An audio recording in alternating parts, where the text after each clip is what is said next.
نحمده ونصلي ونسلم على رسوله الكريم وعلى آله وأصحابه أجمعين وعلى من تبعهم إلى يوم الدين. أما بعد فأعوذ بالله من الشيطان الرجيم. بسم الله الرحمن الرحيم. الف لام میم تلک آیات الکتاب الحکیم ھدی ورحمۃ للمحسنین. اللہم صلی علی محمد وعلی آل محمد کما صلیت علی ابراہیم وعلی آل ابراہیم انک حمید مجید. اللہم بارک علی محمد وعلی آل محمد کما بارکت علی ابراہیم وعلی آل ابراہیم انک حمید مجید.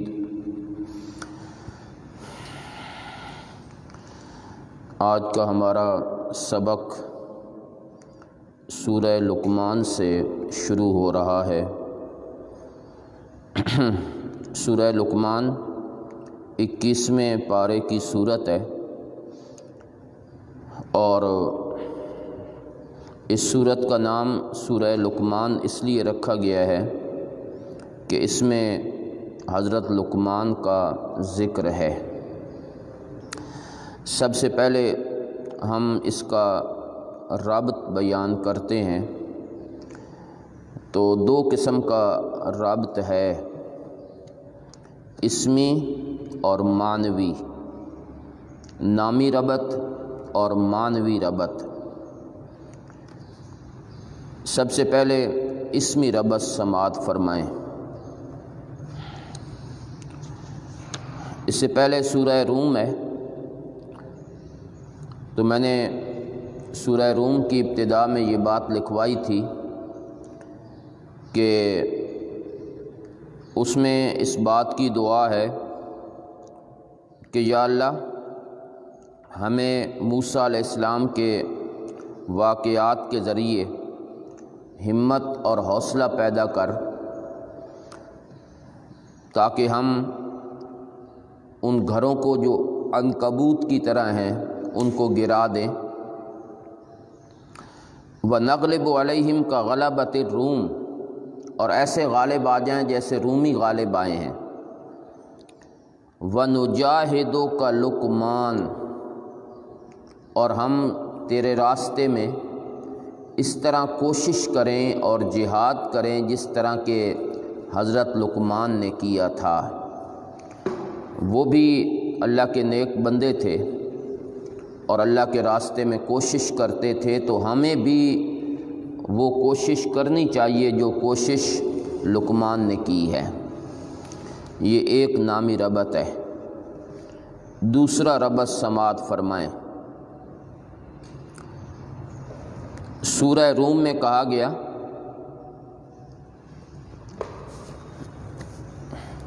کہ ہم نے رومیوں کو فارس والوں پہ غلبہ عطا کرنا ہے.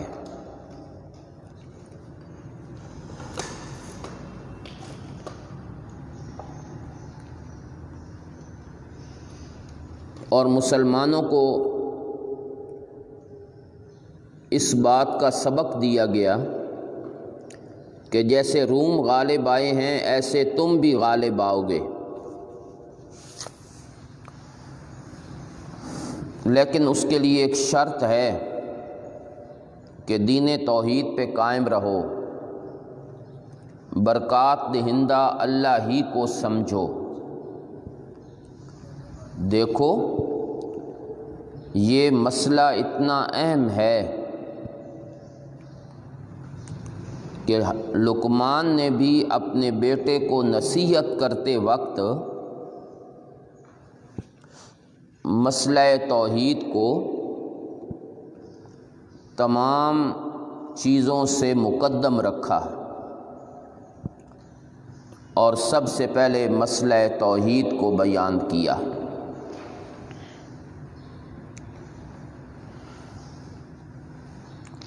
یہ نامی ربط ہے۔ اب سورہ لقمان کو ماقبل کے ساتھ معنوی ربط۔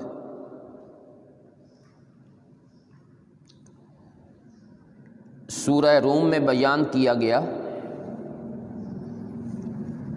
کہ اللہ تمہیں فتح اور نصرت عطا فرمائیں گے، بشرطے کہ تم شرک نہ کرو اور توحید پر قائم رہو، بشرطے کہ تم شرک نہ کرو اور توحید پر قائم رہو۔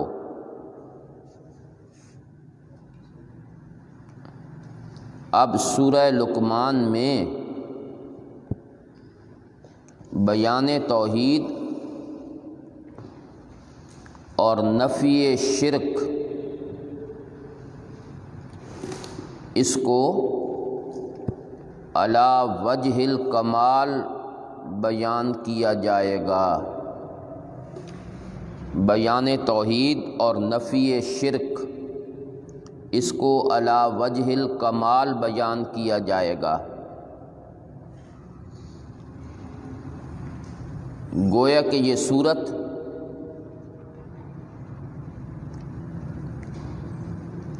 پہلی سورت کے لیے بمنزلہ تتمہ ہے، اسی مضمون کو مکمل کیا گیا اس سورت میں۔ خلاصہ جی، تمہید مع ترغیب۔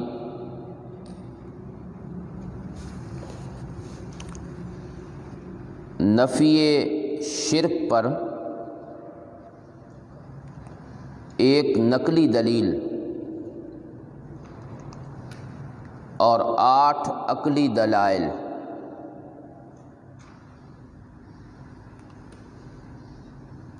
نفی شرک پر ایک نقلی دلیل اور 8 عقلی دلائل۔ ان 8 میں سے 2 دلیلیں نفی شرک فی العلم اور 6 دلائل نفی شرک فی التصرف۔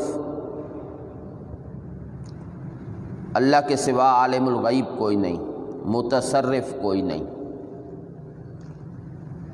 تو 2 کا تعلق علم اور 6 کا تعلق تصرف کے ساتھ ہے۔ 2 بار دلائل کا ثمرہ بیان کیا گیا۔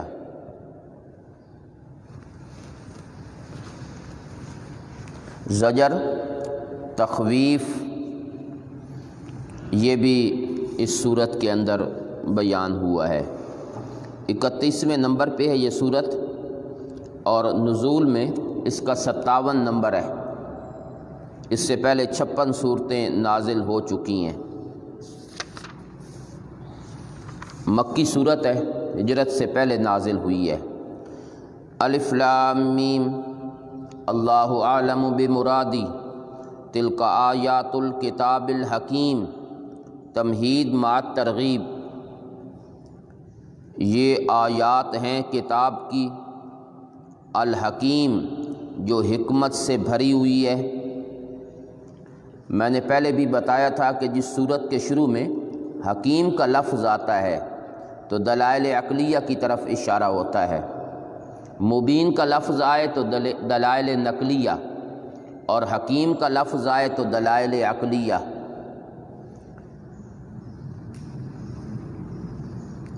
ایسی کتاب جو حکمت سے بھری ہوئی ہے،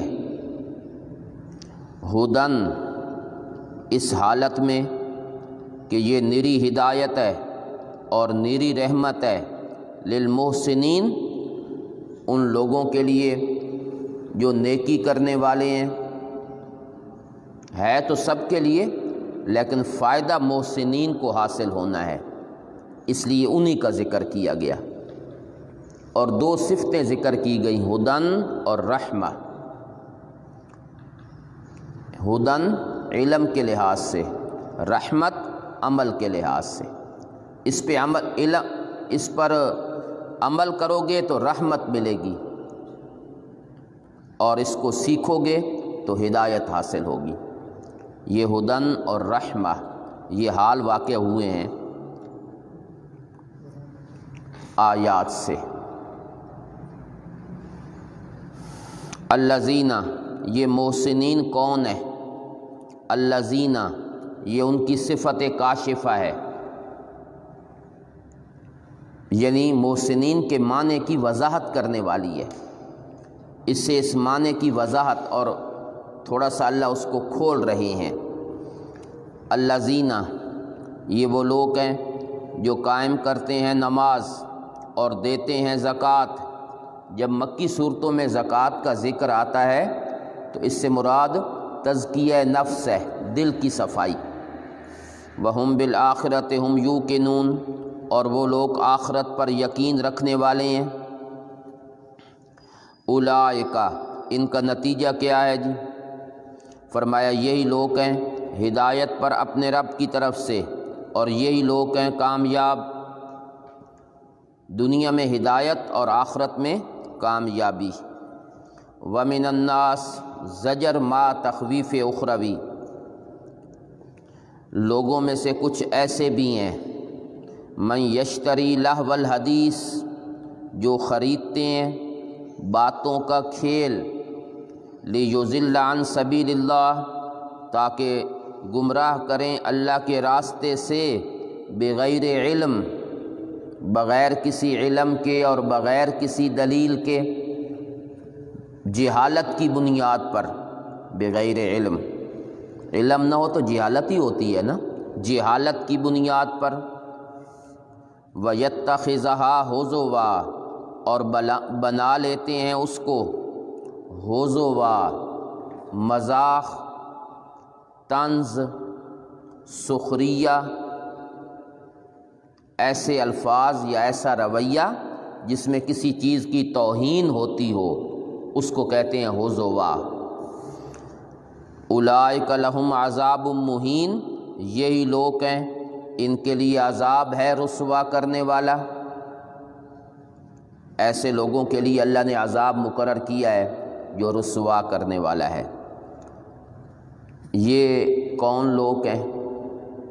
اگرچہ آیت تو ایک مخصوص فرد کے بارے میں نازل ہوئی ہے، نضر بن حارث، مکے کا بہت بڑا کافر تھا۔ تو جب میرے نبی قرآن سناتے تھے تو لوگ متاثر ہوتے تھے۔ اس نے کہا اس کا کوئی توڑ نکالنا چاہیے۔ اس نے توڑ کیا نکالا کہ شام کے علاقے میں گیا، وہاں سے کچھ آلات موسیقی، ناچنے گانے والی عورتیں، ان کو لایا، پھر مکے میں ایک مجمع لگایا، وہاں بیٹھ کر نا لوگوں کو اکٹھا کیا۔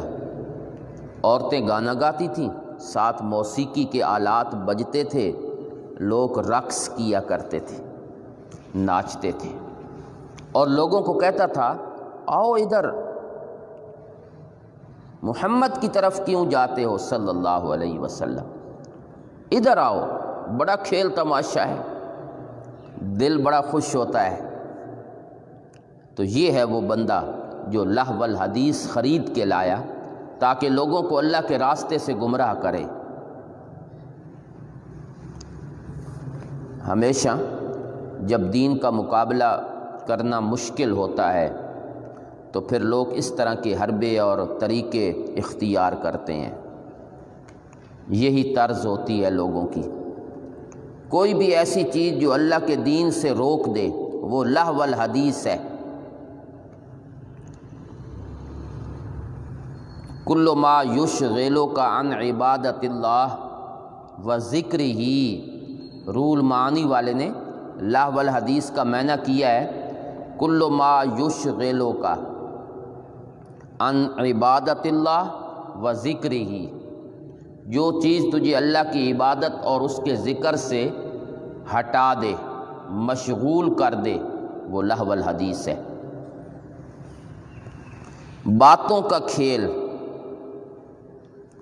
یہ ڈرامے، یہ فلمیں، یہ کہانیاں جو آج کل چینل اور ٹی وی اس کو پیش کرتے ہیں، یہ سب لہو الحدیث ہے، باتوں کا کھیل۔ مجھے بتائیں ڈرامے میں کیا حقیقت ہوتی ہے؟ سب باتوں کا کھیل ہے۔ پورا ڈرامہ وہ پہلے پتہ ہوتا ہے یہاں بندے نے کیا کرنا ہے، یہاں مرنا ہے، یہاں جینا ہے، یہاں، تو یہ لہو الحدیث ہے۔ آج بھی دین کے مقابلے میں یہود و نصارہ نے اور غیر مسلموں نے دین سے دور کرنے کے لیے پورا میڈیا جو ہے وہ اس کو دین کے مقابلے میں کھڑا کر دیا ہے، اور لوگ دھڑا دھڑ اس کو دیکھ رہے ہیں۔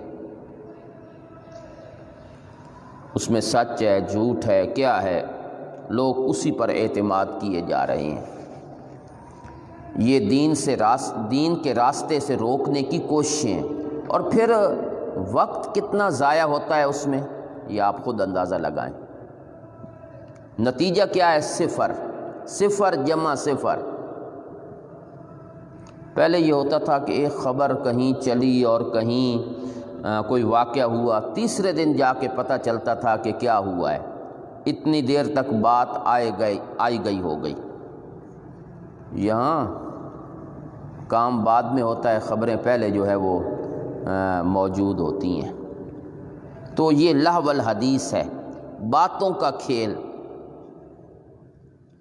اس کو اس مقصد کے لیے استعمال کرنا تاکہ لوگوں کو اللہ کے دین سے روکا جائے اور دور کیا جائے، اس پر اللہ زجر فرماتے ہیں اور ان کے لیے بہت ذلت والے عذاب کی بات فرما رہے ہیں۔ آلات موسیقی، غنا، مزامیر، گندے اشعار، شرکیہ باتیں، یہ سب لہو الحدیث میں ہیں، باتوں کا کھیل۔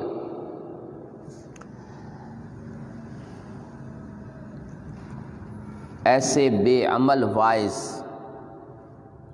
جو صرف باتیں کرنا جانتے ہیں اور اپنی باتوں کے ذریعے لوگوں کو گمراہ کر رہے ہیں، یہ بھی لہو الحدیث میں شامل ہیں۔ بے عمل، بد کردار،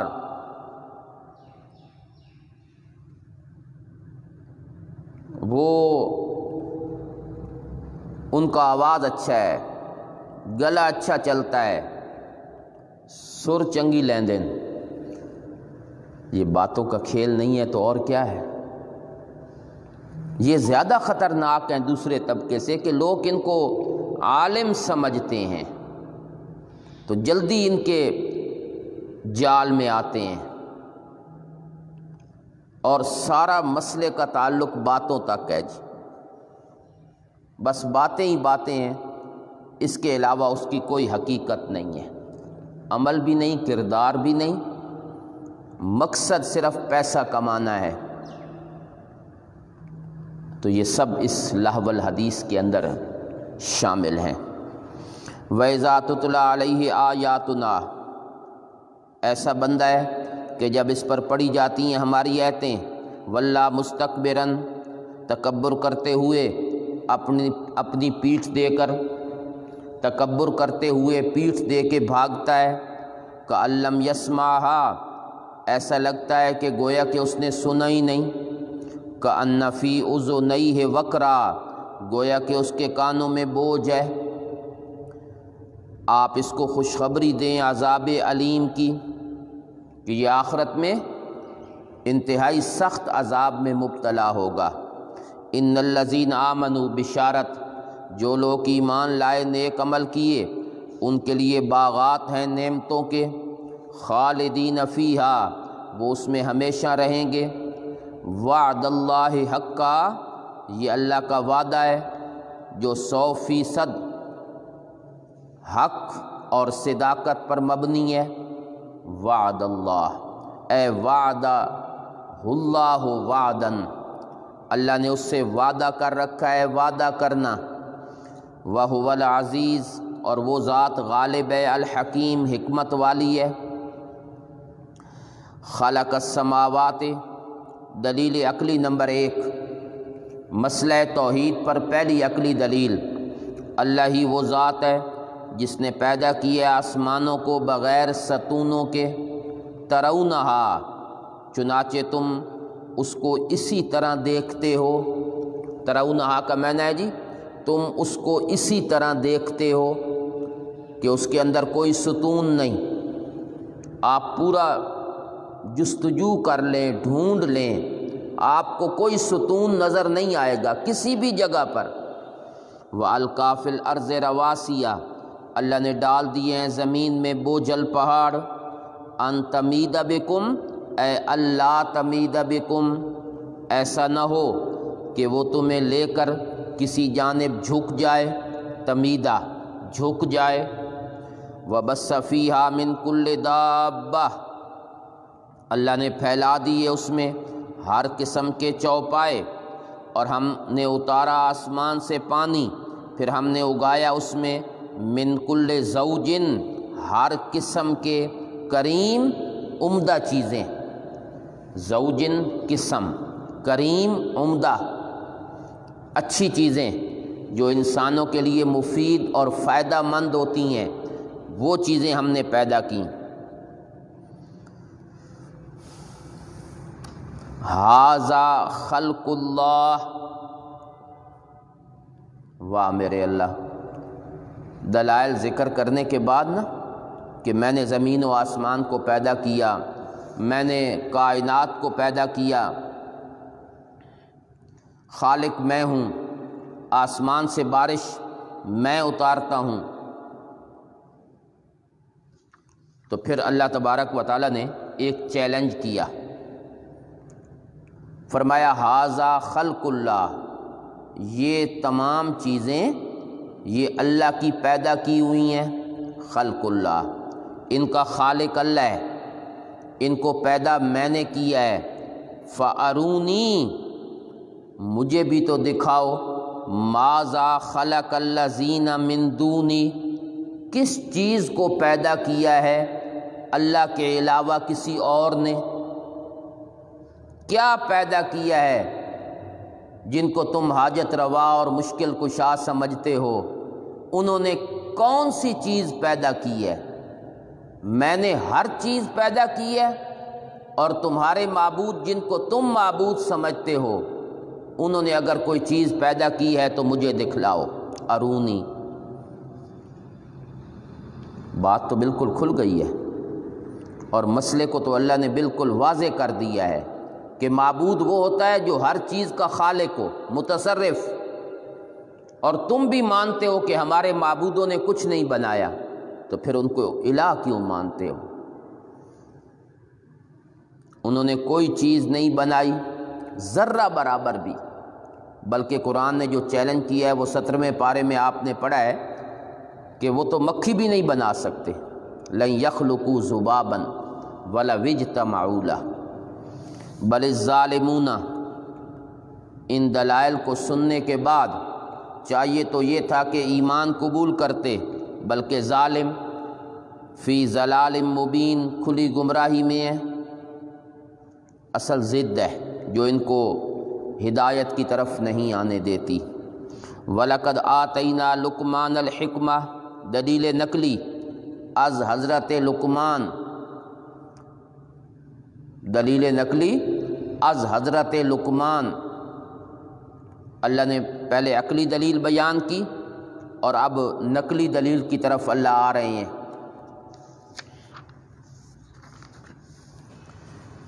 یہ حضرت لقمان کا جو اللہ نے واقعہ ذکر کیا ہے اور ان کو بطور دلیل نقلی کے پیش کیا ہے، یہ اس بنیاد پر ہے کہ حضرت لقمان ایک ایسی شخصیت تھے کہ دنیا میں ان کی شہرت وہ اس حیثیت سے تھی کہ بڑے دانا انسان تھے، بڑے سمجھدار، اس حیثیت سے وہ مشہور تھے۔ مکے کے مشرک اور باقی طبقات حضرت لقمان کی دانائی کے بڑے قائل تھے،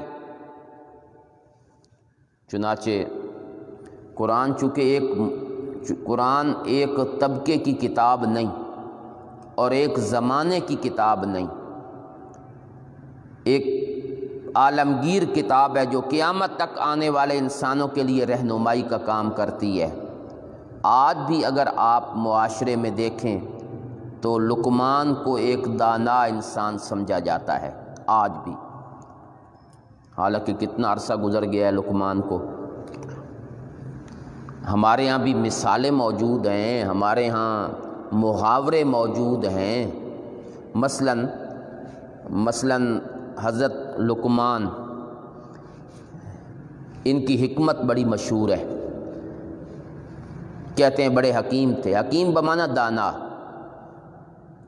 لوگ تو حکیم طبیب کو سمجھتے ہیں نا جو دوائیاں دے، یہاں دانائی، لیکن ہمارے عرف میں کہتے ہیں جب کوئی بندہ سخت بیمار ہو، وہم کا مریض ہو اور ٹھیک نہ ہو رہا ہو تو لوگ کہتے ہیں اس وہم کا علاج تو حکیم لقمان کے پاس بھی نہیں تھا، اب کہاں سے آیا؟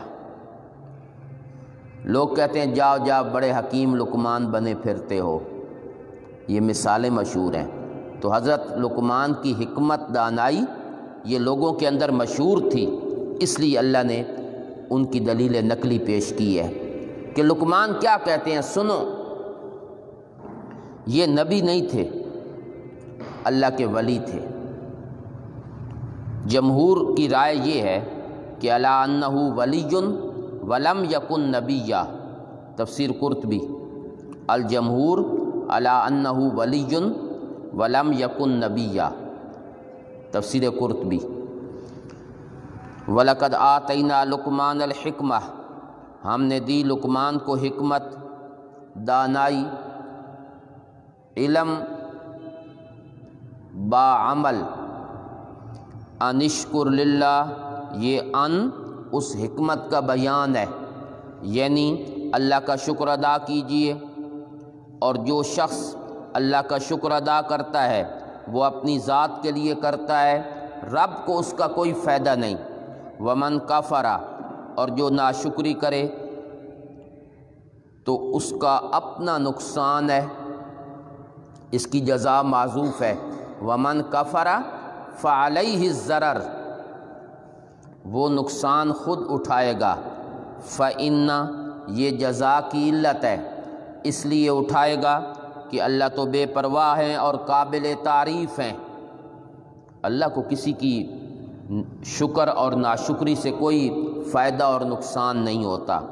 وَإِذْ قَالَ لُقْمَانُ لِابْنِهِ، اب بات آئی مقصودی، جب لقمان نے اپنے بیٹے سے کہا اور وہ ان کو نصیحت کر رہے تھے کہ اے میرے بیٹے اللہ کے ساتھ کسی کو شریک نہ بنانا۔ کیوں؟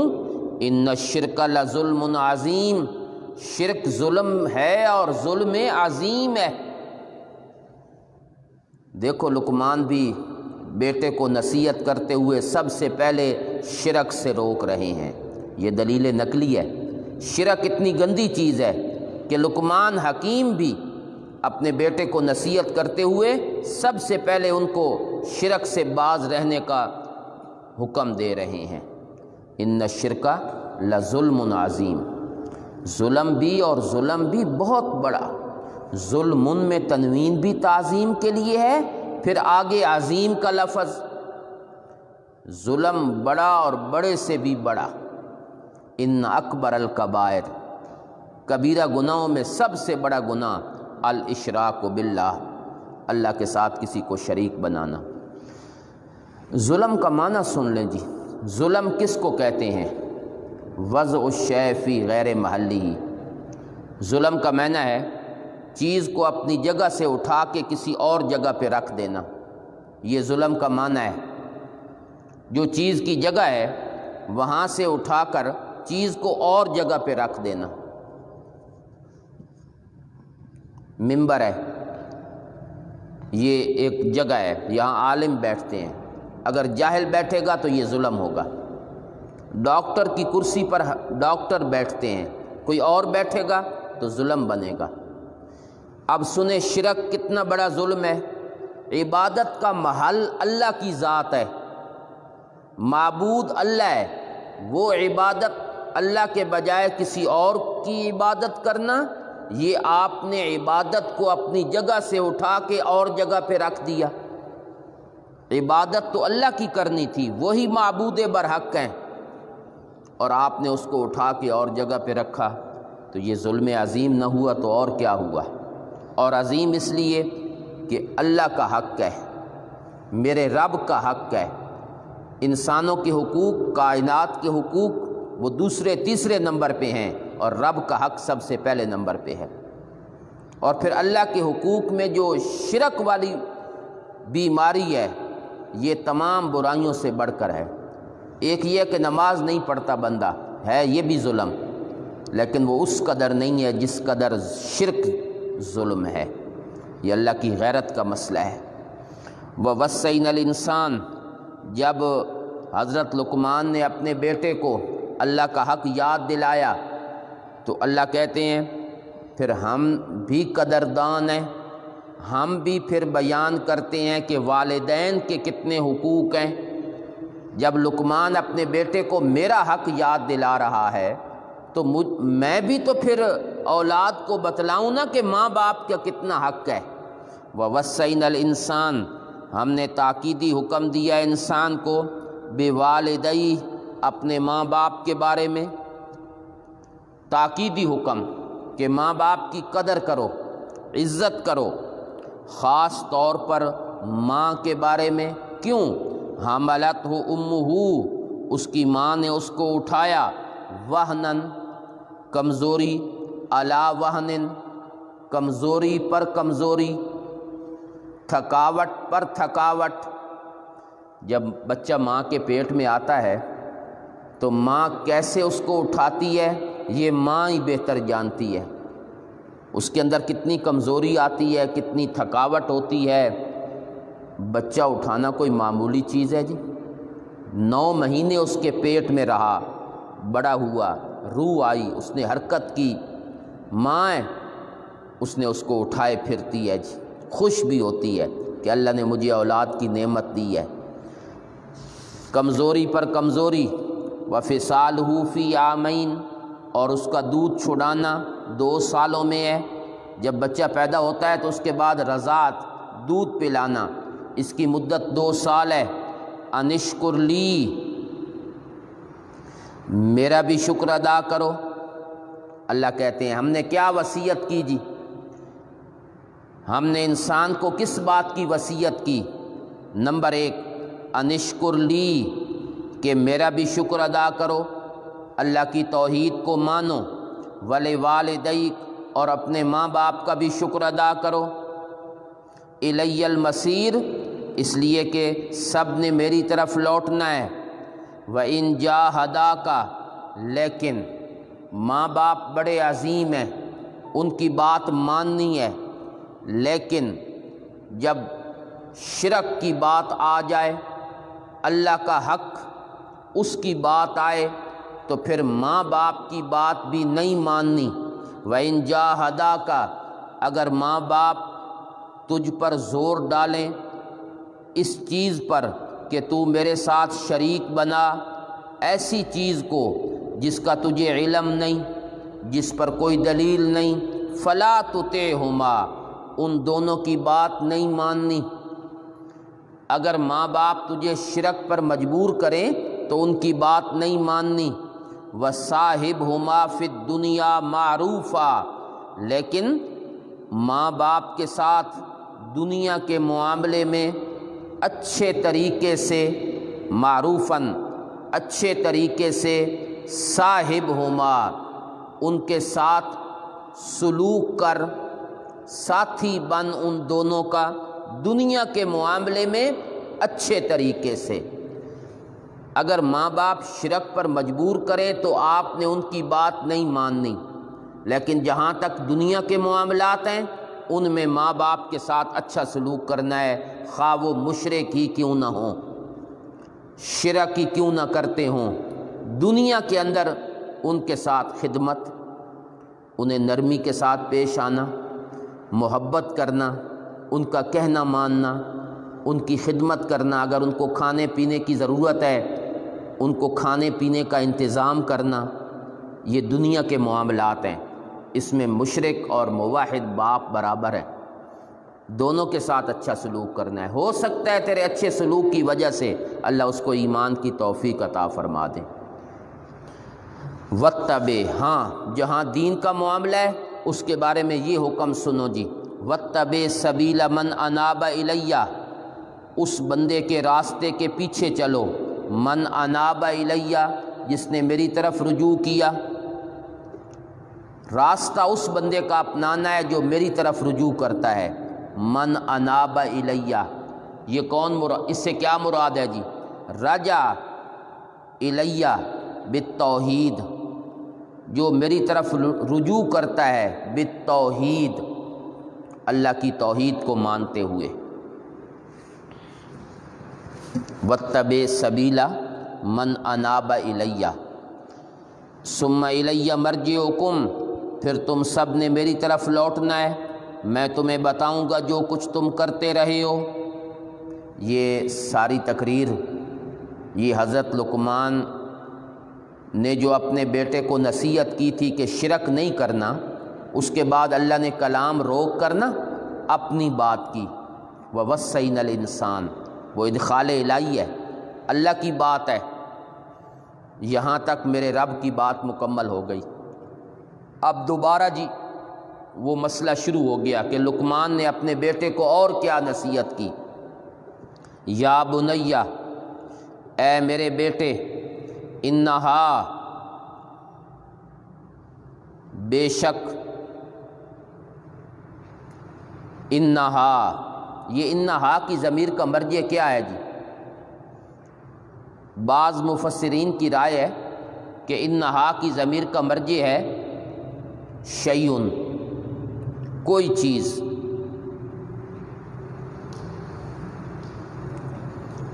اور بعض مفسرین کی رائے ہے اس سے مراد ہے نیکی، الخصلت من الاساءۃ والاحسان، اچھی یا بری، کوئی بھی عادت، الخصلت من الاساءۃ والاحسان، تفسیر کبیر کا حوالہ ہے جی، کوئی بھی ایسی خصلت اور عادت جو اچھی ہو یا بری ہو، انہا، بے شک، کوئی بھی عمل، کوئی بھی عادت، کوئی بھی چیز، ان تکو، اگر وہ ہو، مثقال حبہ، رائی کے دانے کے برابر، حبہ دانہ اور خردل کا معنی رائی، اگر وہ ہو رائی کے دانے کے برابر، پھر وہ ہو فی صخرۃ،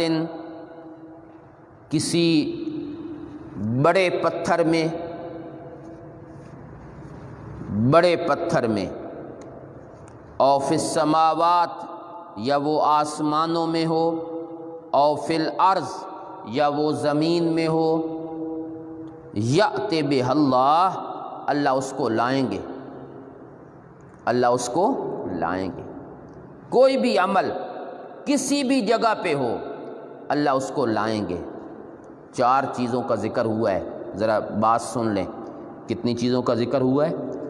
چیز جو ہوتی ہے نا، چیز، وہ جب کسی کے نظر سے اوجھل ہوتی ہے اور انسان کی وہاں تک نگاہ نہیں جاتی، تو 4 اسباب ہوتے ہیں چیز کے اوجھل ہونے کے، 4 وجہ ہوتی ہیں کہ جس کی وجہ سے چیز چھپ جاتی ہے۔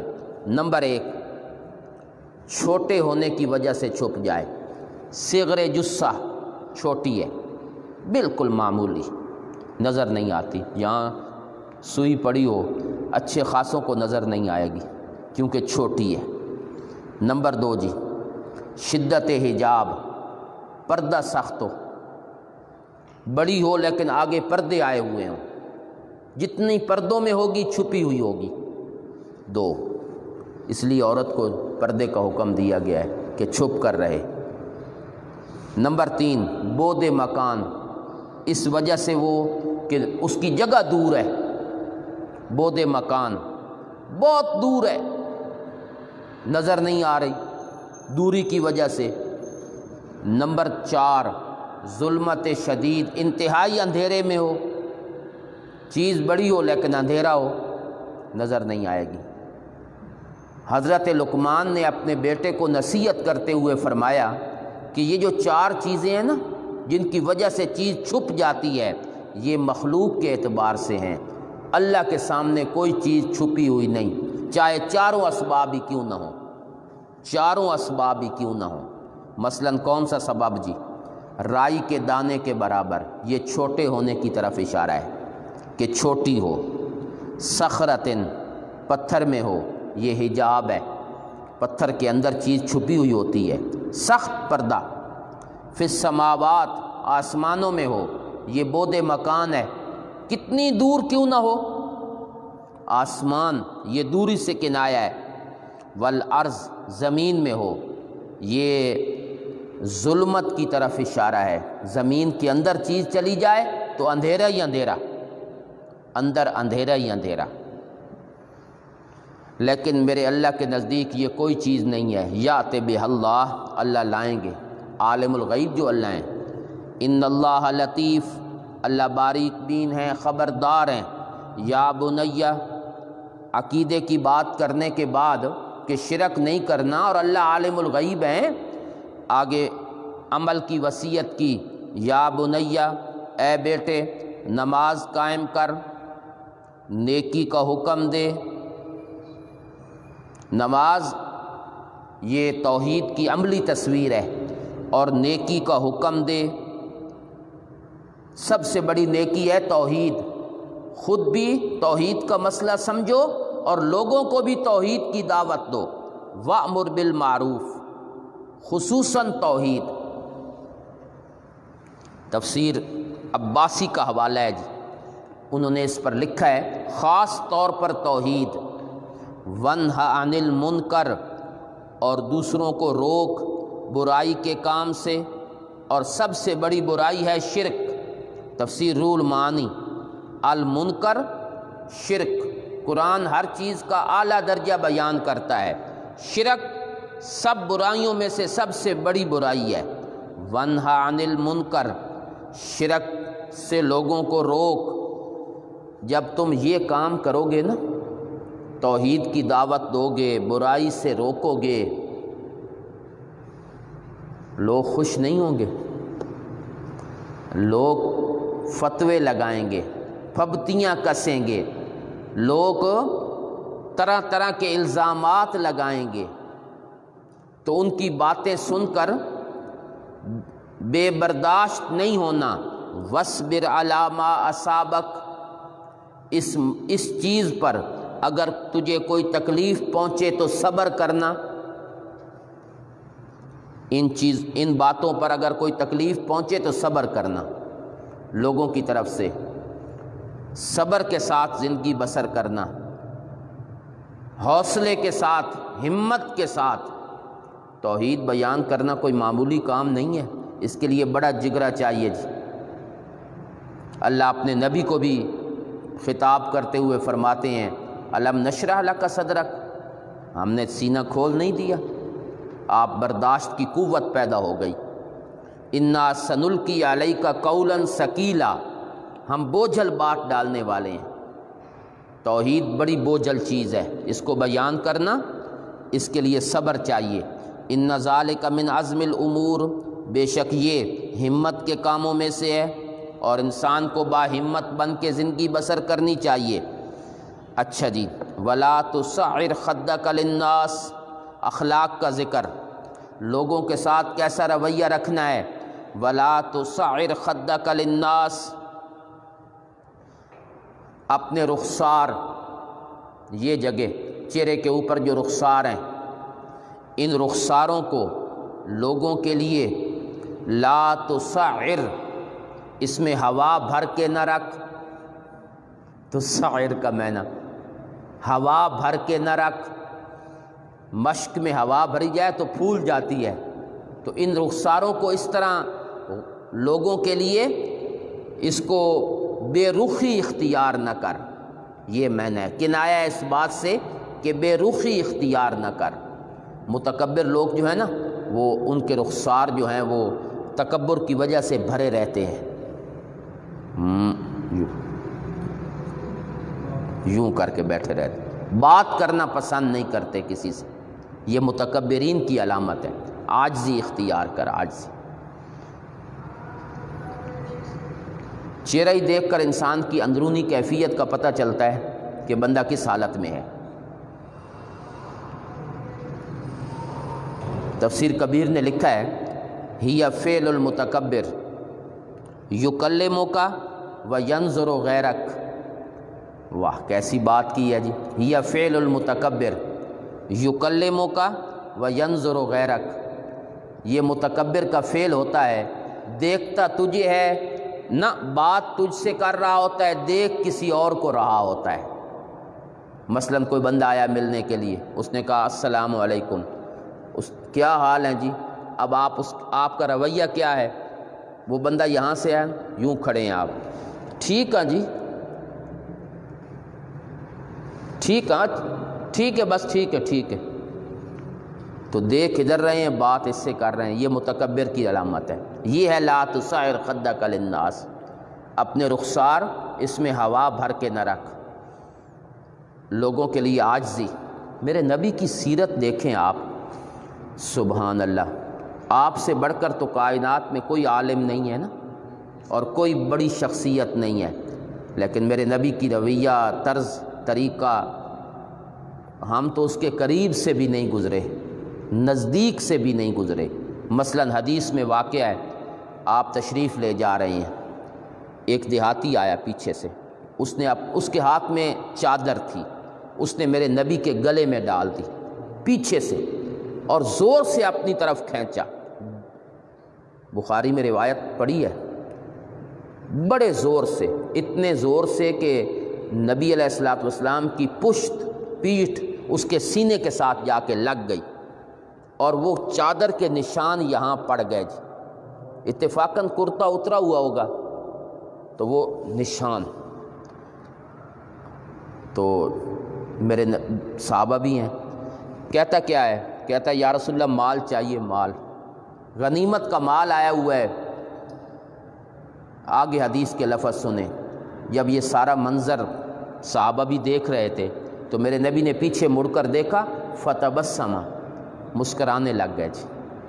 نہ سخت جملہ کہا، نہ کوئی بری بات کی، نہ یہ کہا کہ تجھے میرے ادب آداب کا پتہ نہیں ہے میں کون ہوں۔ فتبسم، مسکرانے لگ گئے، اور صحابہ کو کہا اس کو جتنا چاہیے دے دو، یہ بیچارہ بڑا غریب اور مجبور آدمی ہے۔ آج کوئی کر کے تو دیکھے کسی بڑے بندے کے ساتھ، کسی خطیب، کوئی بڑا مقرر، اس کو ذرا کوئی چھیڑ کے تو دیکھے جی، 2 تھپڑ بھی لگائے گا اور ساری زندگی بات نہیں کرے گا اس سے جی۔ لیکن میرے نبی کا یہ رویہ نہیں تھا جی، یہ طریقہ نہیں تھا۔ صحابہ میں ادب بھی بڑا تھا۔ یہ تو ایک دیہاتی قسم کا آدمی تھا نا جو آیا ہے، صحابہ تو ایسا، بڑے صحابہ تو ایسے نہیں کیا کرتے تھے، بڑے باادب۔ لیکن کہنے کا مقصد یہ ہے کہ وہ تواضع اور عاجزی، یہ میرے نبی کی ایک خاص صفت تھی۔ قرآن بھی یہی کہتا ہے وَلَا تَمْشِ فِي الْأَرْضِ مَرَحًا، مت چلو زمین میں اکڑ کر، بے شک اللہ نہیں پسند کرتے کل مختال، ہر ایسے بندے کو جو دل سے تکبر کر رہا ہو، فخور، زبان سے اکڑتا ہو۔ میں نے فرق کر دیا ہے دونوں میں، مختال دل میں، فخور زبان سے۔ وقصد فی مشیک، اپنی چال میں، اپنی چال اس میں میانہ روی اختیار کرو، نہ بہت تیز اور نہ بہت آہستہ، زیادہ تیز یہ بھی اچھا نہیں، بالکل آہستہ آہستہ چلنا یہ بھی اچھا نہیں ہے۔ یہ دونوں طریقے انسان کے اندر عیب پیدا کرتے ہیں۔ درمیانی چال، وغضض من صوتک، اپنی آواز کو پست رکھو، تھوڑا سا آواز نیچے رکھو۔ کئی بندوں میں یہ بڑی ہوتی ہے جی، تھوڑی سی بات ہوئی آسمان سر پہ اٹھا لیتے ہیں، پورا گھر سر پہ اٹھا لیتے ہیں۔ یہ بھی کوئی طریقہ ہے؟ یہ بھی کوئی انسانیت ہے؟ غلطیاں ہوتی ہیں، کوتاہیاں ہوتی ہیں، اس کو اچھے طریقے سے ازالہ کیا جاتا ہے۔ اونچی آواز میں بولنا، اونچی آواز اچھی نہیں ہوتی، کیوں؟ ان انکر الاصوات لصوت الحمیر، آوازوں میں سب سے بری آواز گدھے کی آواز ہے۔ اگر آواز کا اونچا ہونا یہ خوبی ہوتی تو گدھے کی آواز سب سے اچھی ہوتی، لیکن لوگ اس کو پسند نہیں کرتے کیونکہ اونچا بہت بولتا ہے، دور دور سے آواز آتی ہے۔ لوگ کہتے ہیں، لوگ تشبیہ بھی دیتے ہیں، کسی کی بری آواز کو گدھے کی طرح چلا رہے ہو، چیخ رہے ہو تو بڑی بری آواز ہے جی۔ اونچی آواز سے بات کرنا، نرمی ہونی چاہیے لہجے میں، اچھے طریقے سے بات کی جائے۔ الم ترو، دلیل عقلی نمبر 2، کیا تم نے نہیں دیکھا دلائل کے ذریعے، شواہد کے ذریعے، ان اللہ سخر لکم، اللہ نے تمہارے کام میں لگا دیا ہے جو کچھ آسمانوں میں ہے اور جو کچھ زمین میں ہے، وَأَسْبَغَ عَلَيْكُمْ، اور اللہ نے پلٹ دی ہیں تم پر اپنی نعمتیں، ظاہرۃً وباطنہ، کچھ وہ ہیں جو ظاہر ہیں، کچھ وہ ہیں جو چھپی ہوئی ہیں۔ اللہ نے دونوں قسم کی نعمتیں عطا کی ہیں، ظاہر بھی اور باطن بھی۔ اب دیکھیں ظاہری نعمتیں کون سی ہیں؟ جو حواس سے معلوم ہوتی ہیں، دیکھنے سے، سننے سے، چکھنے سے، پکڑنے سے۔ باطنی نعمتیں کون سی ہوتی ہیں؟ جو عقل سے معلوم ہوتی ہیں۔ عقل، انسان کا عقل وہاں تک ادراک کرتا ہے وہ نعمتیں۔ عقل خود بڑی نعمت ہے کیونکہ وہ نعمتوں کو حاصل کرنے کا ذریعہ ہے۔ عقل مند آدمی ہی اللہ کی نعمتیں حاصل کرتے ہیں۔ عقل کے ذریعے میں نے کل کیا کرنا ہے، منصوبہ بندی، میں نے دوائی کس وقت لینی ہے، عقل سے معلوم ہوتا ہے۔ سمجھدار بندے، یہ اللہ کی بہت بڑی نعمت ہوتی ہے۔ وَمِنَ النَّاسِ زجر، ان کے باوجود کچھ لوگوں میں سے وہ ہیں جو جھگڑتے ہیں فی اللہ اے فی توحید اللہ، تفسیر رول معانی، جو اللہ کی توحید میں جھگڑتے ہیں بغیر کسی دلیل کے، ولا ہدن، اور بغیر کسی ہدایت کے، اور بغیر کسی روشن کتاب کے۔ اس میں 3 دلائل کی طرف اشارہ ہے۔ علم دلیل عقلی کی نفی ہے، ہدن دلیل وحی کی نفی ہے، اور کتاب منیر یہ دلیل نقلی کی نفی ہے۔ ان کے پاس تینوں دلائل میں سے کوئی دلیل نہیں، نہ دلیل عقلی، نہ دلیل وحی، اور نہ دلیل نقلی۔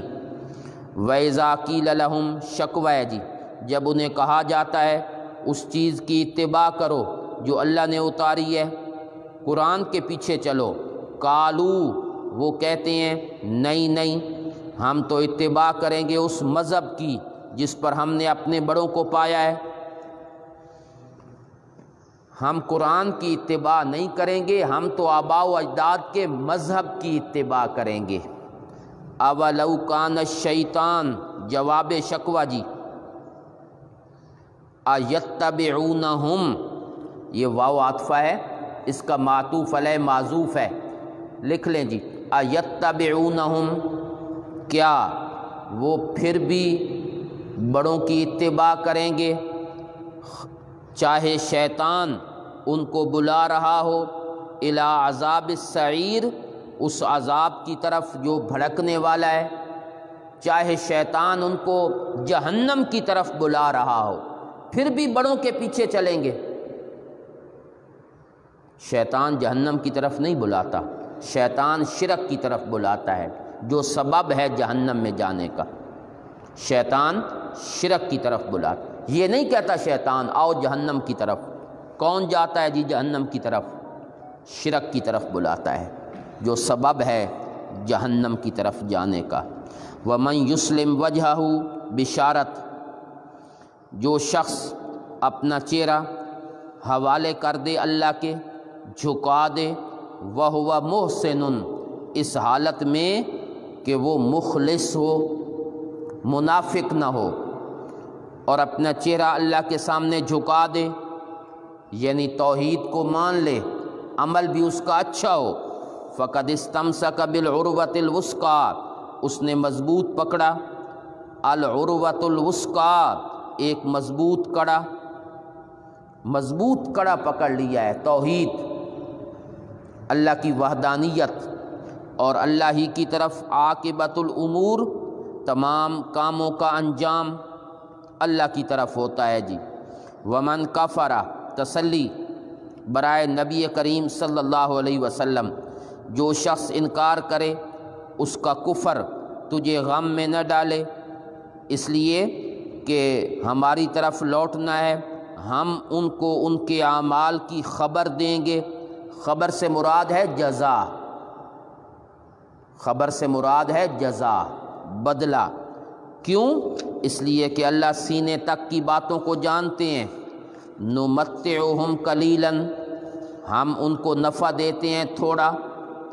یہ دنیا کی زندگی جس پر غرور کرتے ہوئے لوگ حق بات نہیں مانتے، یہ تھوڑا نفع ہے جو ہم ان کو دیتے ہیں، پھر ہم انہیں لاچار کر دیں گے الی عذاب غلیظ، ایک سخت عذاب کی طرف، لاچار، بے بس، نہ چاہتے ہوئے بھی اس عذاب میں مبتلا ہوں گے۔ وَلَئِن سَأَلْتَهُمْ، دلیل عقلی نمبر 3، اور یہ دلیل علی سبیل الاعتراف من الخصم ہے جی۔ اگر آپ ان سے پوچھیں کس نے پیدا کیا آسمان و زمین کو، تو کہیں گے اللہ، اللہ ہی نے پیدا کیا ہے۔ کل ثمرہ دلائل، 3 دلائل بیان کرنے کے بعد اب اللہ اس کا ثمرہ بیان کرتے ہیں، نتیجہ۔ کہو الحمدللہ، جب خالق اللہ ہیں تو پھر یہ بھی مانو نا کہ صفات کارسازی بھی اللہ ہی کے لیے ہیں۔ الحمدللہ، صفات کارسازی اللہ ہی کے لیے ہیں، بلکہ اکثر لوگ لا یعلمون، ان چیزوں کو جانتے نہیں ہیں۔ للہ ما فی السماوات، دلیل عقلی نمبر 4، اللہ ہی کے لیے ہے جو کچھ آسمانوں میں اور زمین میں، ان تمام کا مالک اللہ، خالق اللہ۔ ان اللہ هو الغنی، بے شک اللہ ہی بے پرواہ ہیں، الحمید، قابل تعریف ہیں، ہر چیز اس کی محتاج اور وہ کسی کا محتاج نہیں۔ الغنی، وہ کسی کا محتاج نہیں۔ یہ الغنی کا لفظ قرآن میں متعدد جگہوں پہ آیا ہے، اس کا میں نے معنی کر دیا ہے بے پرواہ۔ اچھا، ایک بے پرواہ کا مطلب ہوتا ہے کسی کی پرواہ نہ کرے، یہ معنی نہیں ہے غنی کا، کہ بے پرواہ کا یہ مطلب ہے کہ کسی کی پرواہ نہ کرے۔ اس کا مطلب تو ہوتا ہے کہ کسی کو کچھ نہ دے، فلانا بندہ بڑا بے پرواہ ہے، یہ معنی نہیں ہے۔ الغنی کا معنی ہے ہر چیز اس کی محتاج ہے اور وہ کسی کا محتاج نہیں ہے، یہ ہے غنی کا معنی۔ اس کو ذہن میں رکھیں، اس معنی کو۔ اللہ ہی غنی ہے، یعنی ہر چیز اس کی محتاج ہے اور وہ کسی معاملے میں کسی کا محتاج نہیں ہے۔ وَلَوْ أَنَّ مَا فِي الْأَرْضِ، دلیل عقلی نمبر 5، اور یہ دلیل برائے ثبوت علم غیب کہ عالم الغیب اللہ ہے۔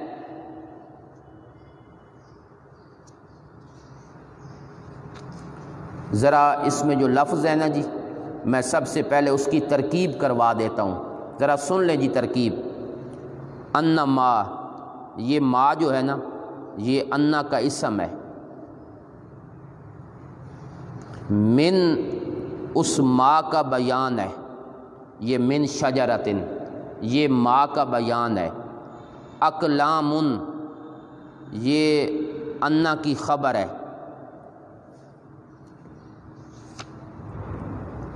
والبحر، یہ البحر مبتدا ہے، یمدہ، یہ اس کی خبر ہے۔ یہ سبعۃ ابحر، یہاں تک جملہ شرطیہ ہے، لو شرط کے لیے ہے تو یہ سارا جملہ جو ہے شرطیہ ہے۔ ما نفدت، یہ جزا ہے جی، ما نفدت، یہ پورے جملے شرطیہ کی کیا ہے جی؟ جزا۔ اب میں نہ سنے جی، ولو انا، اگر اگر بالفرض ایسا ہو جائے، کیا ہو جائے؟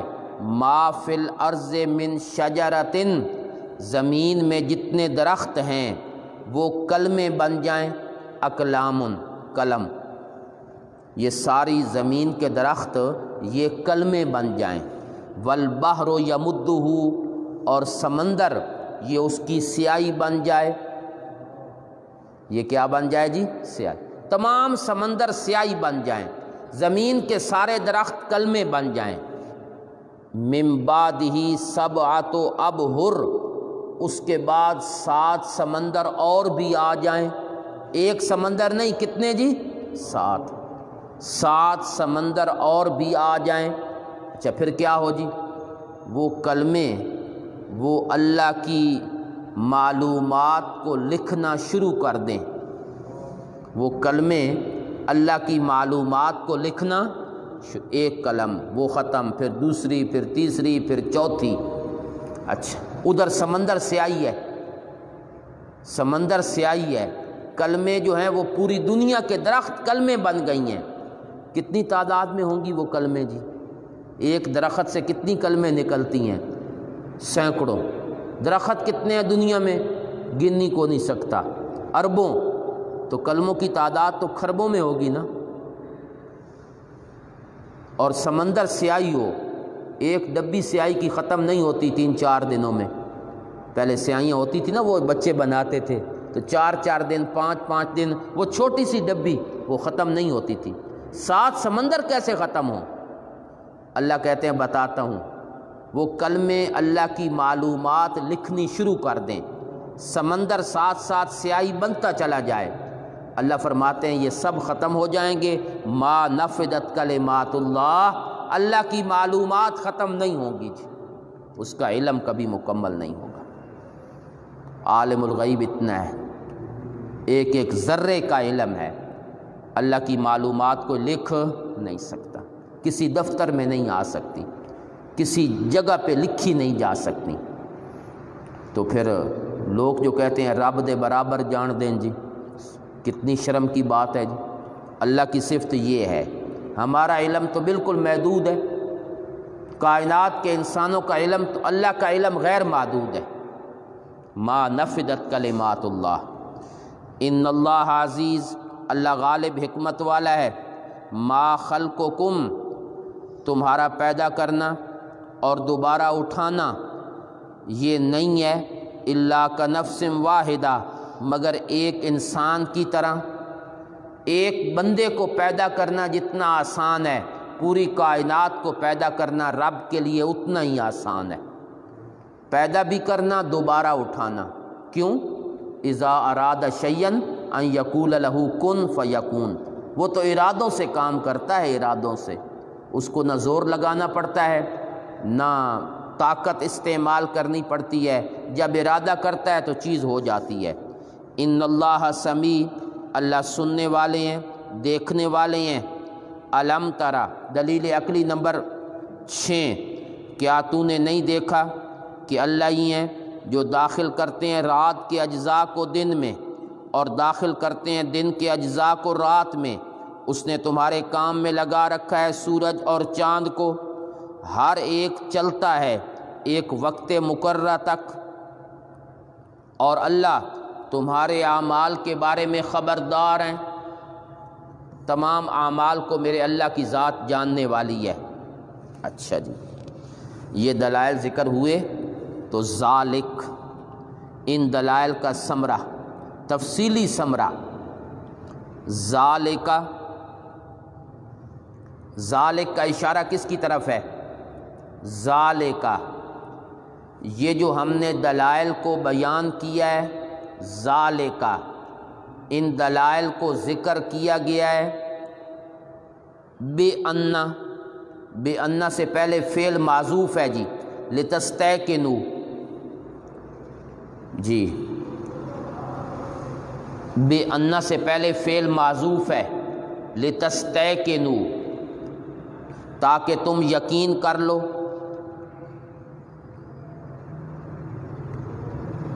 تاکہ تم یقین کر لو، یہ دلائل ہم نے اس لیے بیان کیے ہیں تاکہ تم یقین کر لو ان اللہ هو الحق، کہ اللہ ہی سچا معبود ہے۔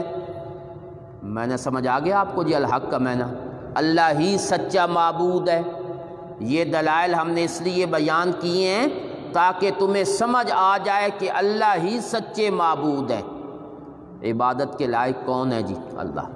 معبود وہ ہوتا ہے جو جس میں یہ صفتیں ہوتی ہیں، عالم الغیب بھی ہوتا ہے، متصرف الامور بھی ہوتا ہے، ہمہ کن اور ہمہ دان، سب کچھ کرنے والا اور سب کچھ۔ یہ دو صفتیں جب میرے اللہ میں ہیں، دلائل سے ثابت ہو گیا، تو عبادت بھی کس کی ہونی چاہیے؟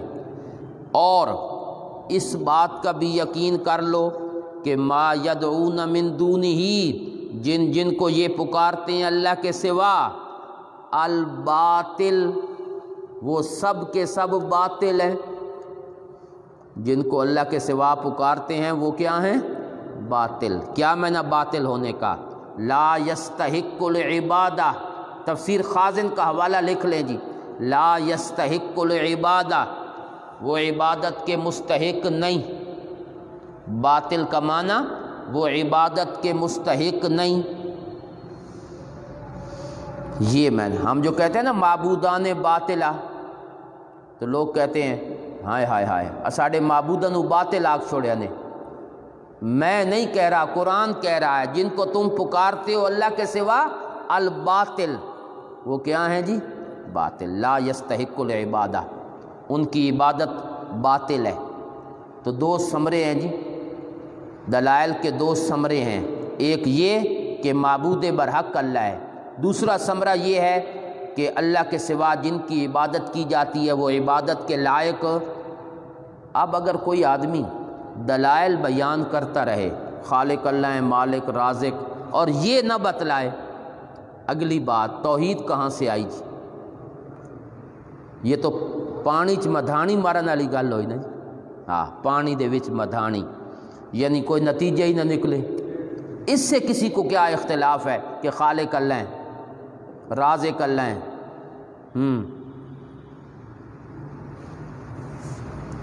اس سے کسی کو کیا اختلاف ہے؟ اس سے تو مشرکین مکہ کو بھی اختلاف نہیں۔ اختلاف تب آتا ہے جب یہ بتایا جائے انما یدعون من دونہ الباطل۔ اب ہے جی دکھتی ہوئی رگ پہ ہاتھ رکھا، ہوں ذرا تکلیف ہو سی جی، چموٹھی مارو تو وہ تکلیف تو ہوندی۔ الباطل، جن کو تم پکارتے ہو یہ باطل ہیں، باطل۔ یہ کیا دین کی دعوت ہے کہ خالق اللہ ہیں اور مالک اللہ ہیں اور رازق اللہ ہیں، اور سمجھے کہ میں نے توحید بیان کر دی ہے؟ یہ تو ابو جہل والی توحید ہے۔ یہ قرآن والی توحید، قرآن کی وہ ہے جس پر نتائج مرتب ہوتے ہیں۔ یہ نتیجے، یہ اللہ کی صفتیں بیان کر کے پھر نتیجہ۔ اب تو سارے لوگ جو ہیں وہ کھل رہے ہیں نا جی دنیا میں، کون کتنے پانی میں ہے سب کو پتہ چل رہا ہے۔ اب بڑے بزرگ بنے پھرتے تھے اور جبے کبے اور ہاں جی، اور بڑے لوگوں کے اندر ہماری عزت ہو، عزت جو لوگوں سے تلاش کرتا ہے اللہ لوگوں کے ہاتھوں سے ذلیل کروا دیتا ہے۔ عزتیں میرے اللہ کے ہاتھ میں ہیں جی۔ آئی نہیں ذلت، آئی نہیں، اب معافیاں نہیں مانگ رہے لوگوں سے جی۔ تو دین کا روپ دے کر اور دین کا رنگ دے کر لوگوں کو گمراہ کرنا، تو پھر اللہ لوگوں کے ہاتھوں سے ذلیل کروا دیتے ہیں۔ تو یہ ثمرہ ضرور بتاؤ کہ اللہ کے سوا کوئی عبادت کے لائق نہیں۔ وَأَنَّ اللَّهُ وَالْعَلِيشِ، بے شک اللہ ہی العلیش، انتہائی اونچی ذات، الکبیر، بہت بڑی ذات، کوئی اس سے کروا نہیں سکتا، ہاں کوئی اس سے منوا نہیں سکتا۔ بڑی ذات جو ہے کر بھی کچھ نہیں سکتا، کروا بھی کچھ نہیں سکتا۔ الم ترا، دلیل عقلی نمبر 7، کیا تو نے نہیں دیکھا کہ کشتیاں چلتی ہیں سمندر میں اللہ کے فضل سے، تاکہ وہ تم کو دکھائے کچھ اپنی نشانیوں میں سے، دلائل توحید، آیات سے مراد دلائل توحید، بے شک اس میں ایک نہیں کئی نشانیاں ہیں ہر اس بندے کے لیے صبار جو مصیبتوں میں صبر کرتا ہے، شکور اللہ کی نعمتوں میں شکر ادا کرتا ہے، مصیبت آ جائے تو صبر، نعمت مل جائے تو شکر۔ وَإِذَا غَشِيَهُمْ زجر جی جب ڈھانپ لیتی ہے ان کو موجن، ایک نہیں کئی موجیں، جب ڈھانپ لیتی ہیں ان کو کئی موجیں، کالزلل سائبان کی طرح، کالزلل سائبان کی طرح۔ یہ موجیں جو ہوتی ہیں نا جو سمندروں میں اٹھتی ہیں تو ایسے بڑی بڑی لگتا ہے سائبان ہے، کشتی اندر چل رہی ہے، دعو اللہ خالص اللہ ہی کو پکارتے ہیں، مخلصین لہ الدین خالص پکار اللہ کی، فلما نجاہم جب اللہ ان کو نجات دیتے ہیں خشکی کی طرف، فمنہم مقتصد ان میں کچھ وہ ہیں جو مقتصد توحید پہ قائم رہنے والے ہیں، مقتصد کا معنی حق پر چلنے والے، افراط تفرید سے پاک، کمی بیشی نہیں کرتے۔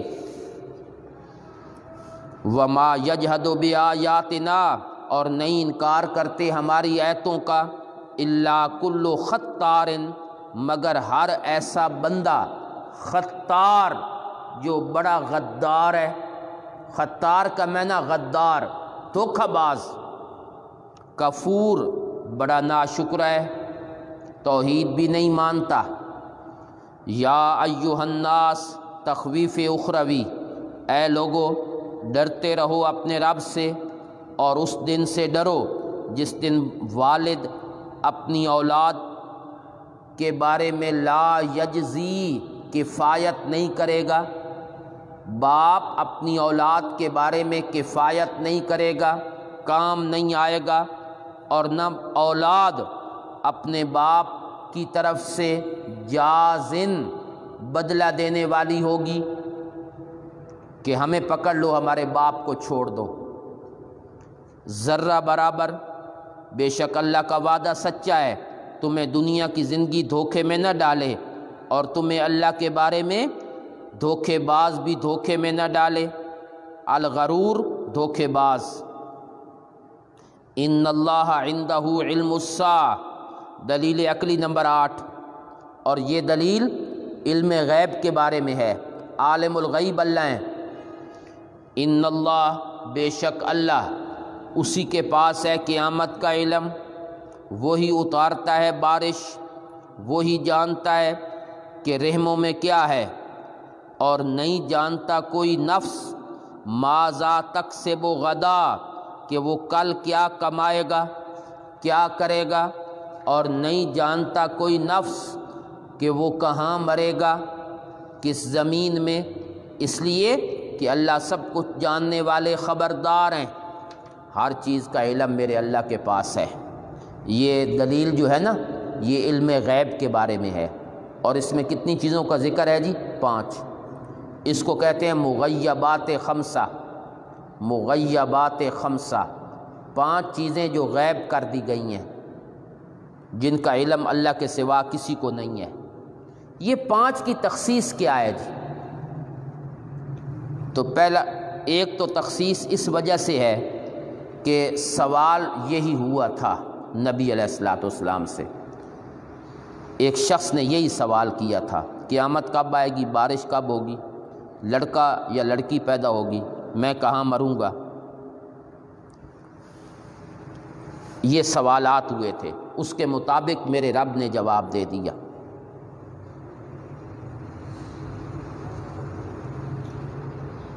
یہ روح المعانی والے نے لکھا ہے جی، کیا فرماتے ہیں؟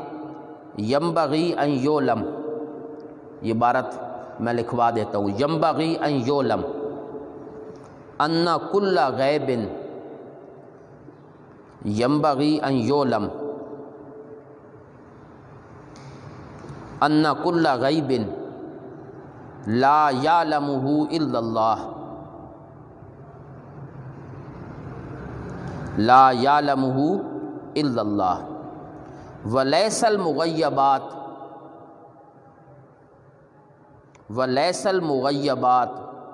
محصورتاً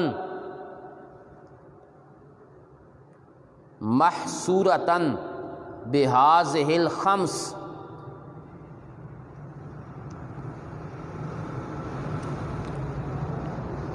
وإنما خصت بالذکر لوقوع السؤال عنہا،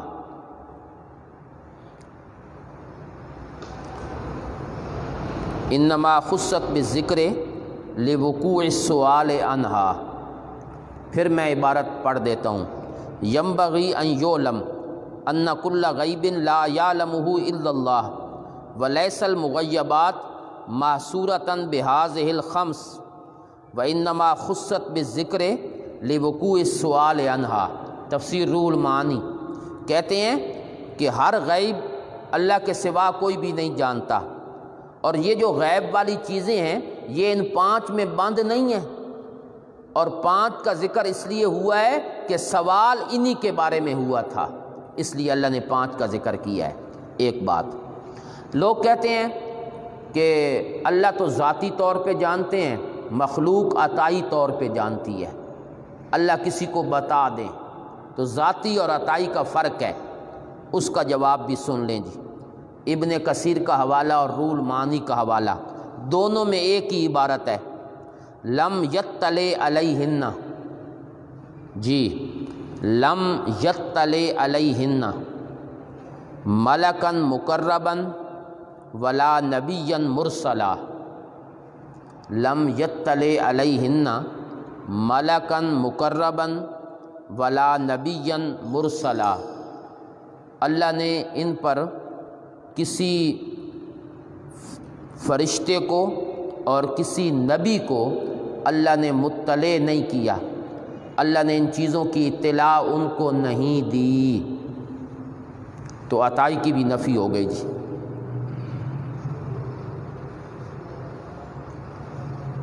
یہ 2 حوالے جی، یہ بھی روح المعانی کا حوالہ تھا۔ اب ذرا تیسرا حوالہ سنیں، اور یہ بڑا سخت حوالہ ہے، سخت، میں پڑھوں گا تو پھر آپ کو سمجھ آئے گی۔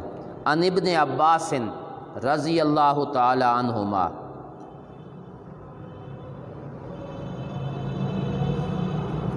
ہذہ الخمسۃ، لکھیں جی، ہذہ الخمسۃ لا یعلمها الا اللہ،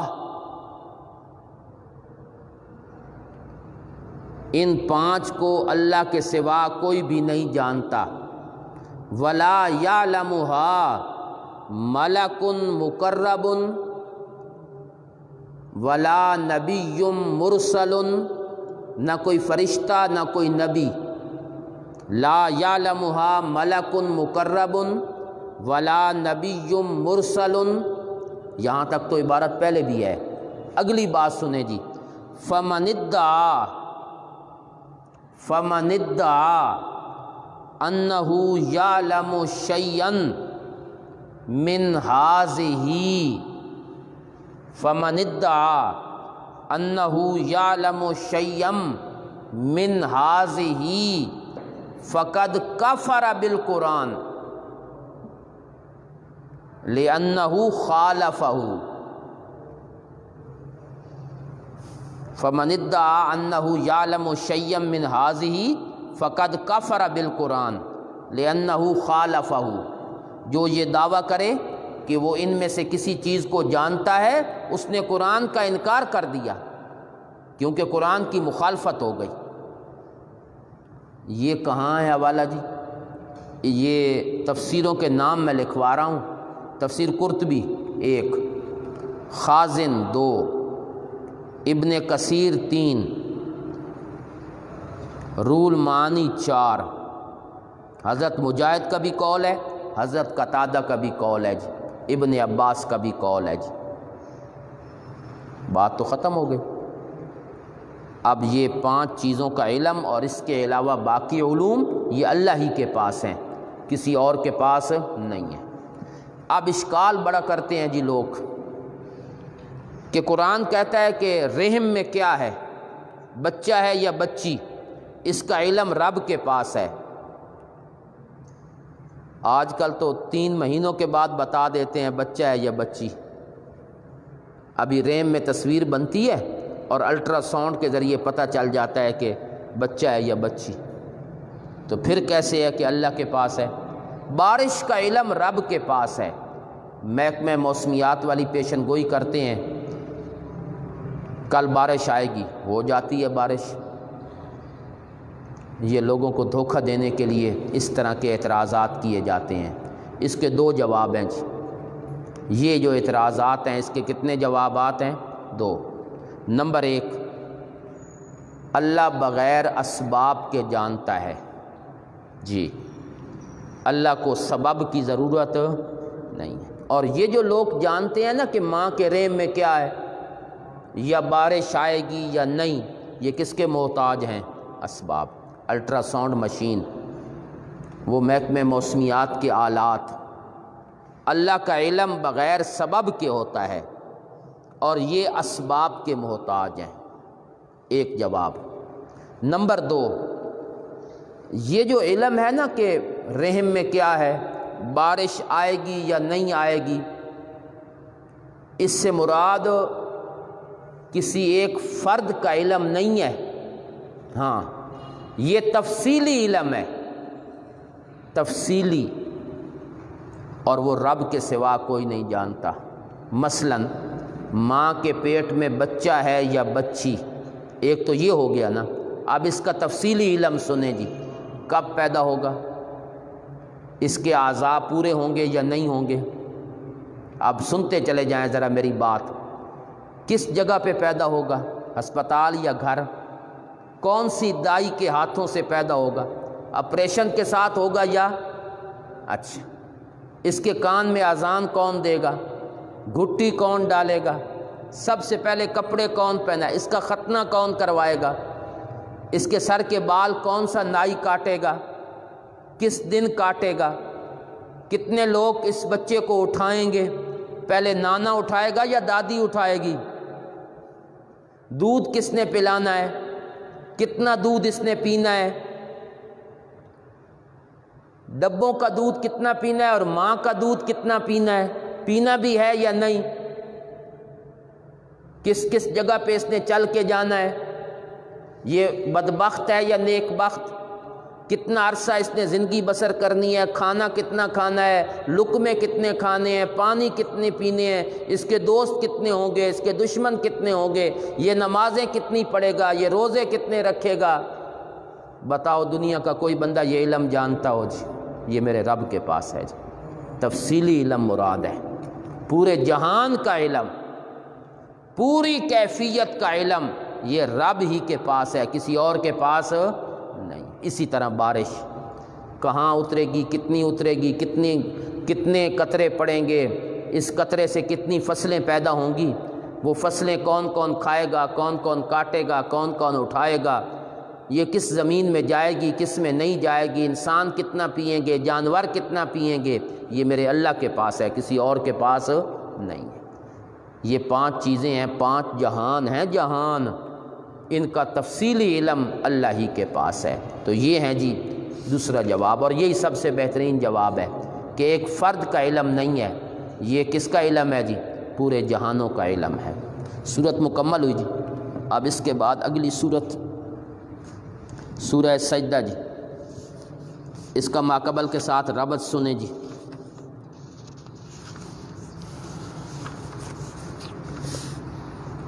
ایک ربط ہے اسمی اور دوسرا ہے معنوی، نامی ربط سنیں جی، نامی۔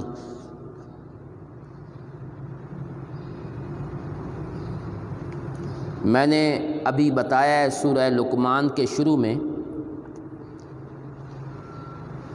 کہ وَنُجَاهِدُكَ لقمان،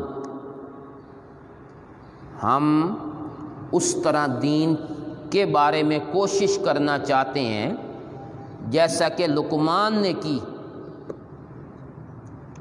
جہاد، اللہ کے راستے میں کوشش۔ اب اس کو آگے چلائیں جی، اگلی بات سنیں، وَنُجَاهِدُكَ لُقْمَانَ لِتَكُونَ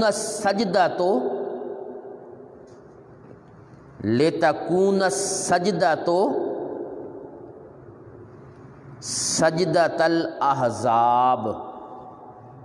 یہ دونوں صورتوں کا ربط آ گیا جی، آگے احزاب کا بھی، لِتَكُونَ السَّجْدَةُ سجدۃ الاحزاب، تاکہ سجدہ اللہ کے سامنے جھکنا یہ اسی طرح ہو جائے جس طرح لشکر اللہ کے سامنے جھکتے ہیں، کا سجدۃ الاحزاب۔ تو احزاب کا ذکر بھی آ گیا جی، سجدے کا بھی آ گیا، احزاب کا بھی۔ جب جہاد کرو گے تو سجدے اللہ کے لیے ہو جائیں گے اور سارے لشکر اللہ کے سامنے جھک جائیں گے۔ لِتَكُونَ السَّجْدَةُ سَجْدَةَ الْأَحْزَابِ، یہ ایک ربط ہے جی۔ دوسرا ربط سنیں جی، سورہ لقمان میں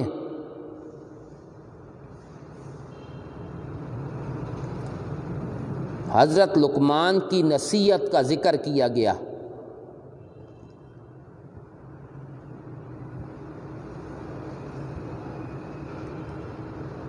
جو انہوں نے اپنے بیٹے کو کی، شرک نہ کرنا، اللہ کے سوا کسی کو برکات دہندہ سمجھ کر نہ پکارنا۔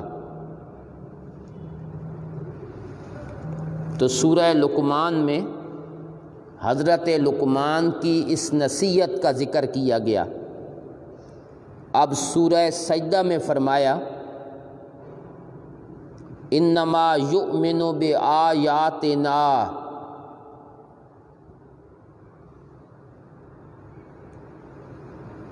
کہ اللہ کی توحید پر ایمان لانے والے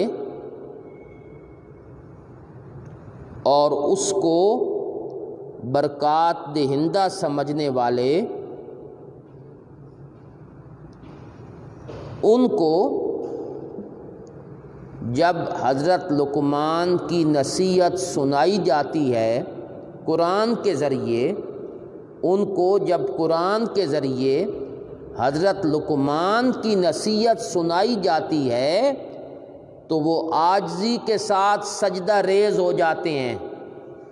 لقمان بھی آ گیا، سجدہ بھی آ گیا۔ جب ان کو حضرت لقمان کی نصیحت سنائی جاتی ہے قرآن کے ذریعے تو وہ اللہ کے سامنے سجدہ ریز ہو جاتے ہیں عاجزی کے ساتھ۔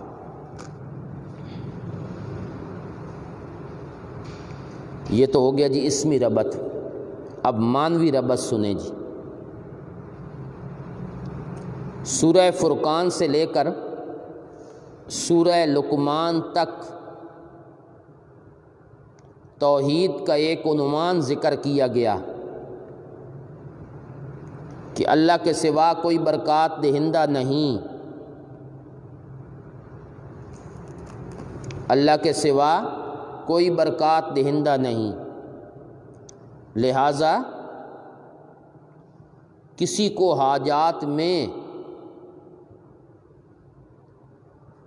ما فوق الاسباب مت پکارو، لہذا کسی کو حاجات میں ما فوق الاسباب مت پکارو۔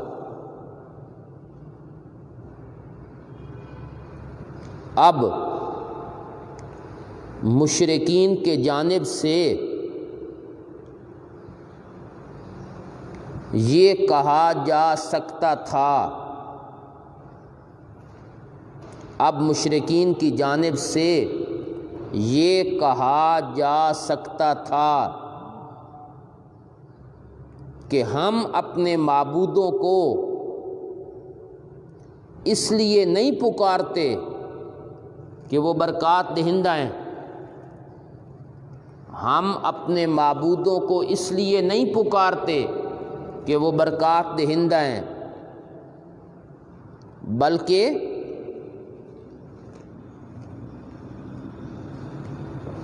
ہم ان کو شفیع غالب سمجھ کر پکارتے ہیں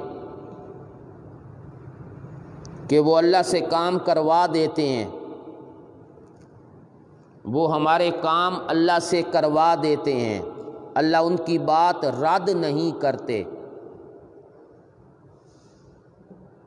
اب سورہ سجدہ میں فرمایا کہ جیسے وہ برکات دہندہ نہیں، اسی طرح شفیع غالب بھی نہیں۔ جس طرح وہ برکات دہندہ نہیں، اسی طرح شفیع غالب بھی نہیں۔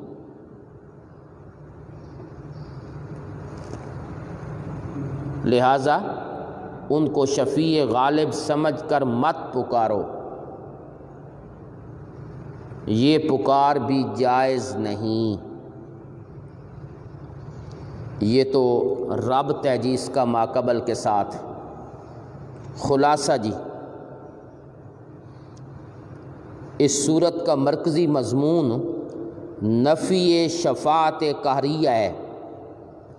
اس صورت کا مرکزی مضمون نفی شفاعت قہریہ ہے۔ اس پر دو عقلی دلائل اور ایک نقلی دلیل ہے۔ اس پر دو عقلی دلائل اور ایک نقلی دلیل۔ ابتدا میں تمہید مع ترغیب ہے، شکوہ، جواب شکوہ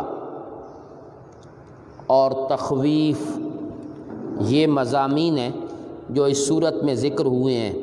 صورت کا نام سجدہ اس لیے ہے کہ اس میں سجدے کا ذکر ہے جی۔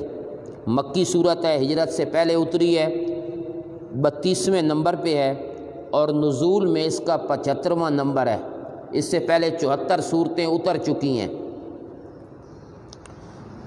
الف لام میم اللہ عالم بمرادی، تنزیل الکتاب، تمہید مع ترغیب۔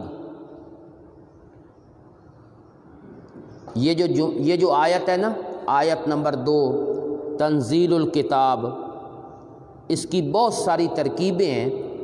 ہمارے حضرت نے اس ترکیب کو ترجیح قرار دیا ہے، راجح۔ وہ کون سی ترکیب ہے جی؟ تنزیل المبتدا ہے، من رب العالمین خبر ہے، اور لا ریب فی یہ درمیان میں جملہ معترضہ ہے۔ بس جی، یعنی پورے جملے کی ترکیب ہو گئی۔ تنزیل مبتدا، من رب العالمین خبر، اور لا ریب فی یہ جملہ معترضہ۔ اب میں نے سنے جی، تنزیل الکتاب اتارا جانا ہے کتاب کا، من رب العالمین رب العالمین کی طرف سے۔ اس کا منزل کون ہے؟ نازل کرنے والا کون ہے؟ وہ اللہ ہیں، رب العالمین ہے۔ مصنف جتنا اعلیٰ ہوتا ہے مضمون بھی اتنا ہی اعلیٰ ہوتا ہے۔ اس کا مصنف رب العالمین ہے تو کتاب میں کتنی عظمت ہوگی۔ اب جب یہ کہا گیا نا کہ یہ اللہ کی کتاب ہے، اللہ نے اس کو نازل کیا ہے، تو پھر درمیان میں جملہ معترضہ آیا، لا ریب فی، پھر یقیناً یہ بات ہوگی کہ اس میں شک بھی نہیں ہے۔ جب اتارنے والا رب العالمین ہے تو پھر شک کی گنجائش ہی نہیں ہے اس میں، کسی قسم کا کوئی شک، لفظی معنوی کوئی، ہر قسم کے شکوک و شبہات سے پاک کتاب وہ قرآن ہے۔ ام یقولون شکوہ ہے جی، کیا وہ کہتے ہیں افطرا کہ اس نے اس کو گھڑ لیا ہے؟ بل جواب شکوہ، گھڑا نہیں ہے بلکہ یہ حق ہے تیرے رب کی طرف سے، سچی بات ہے تیرے رب کی طرف سے۔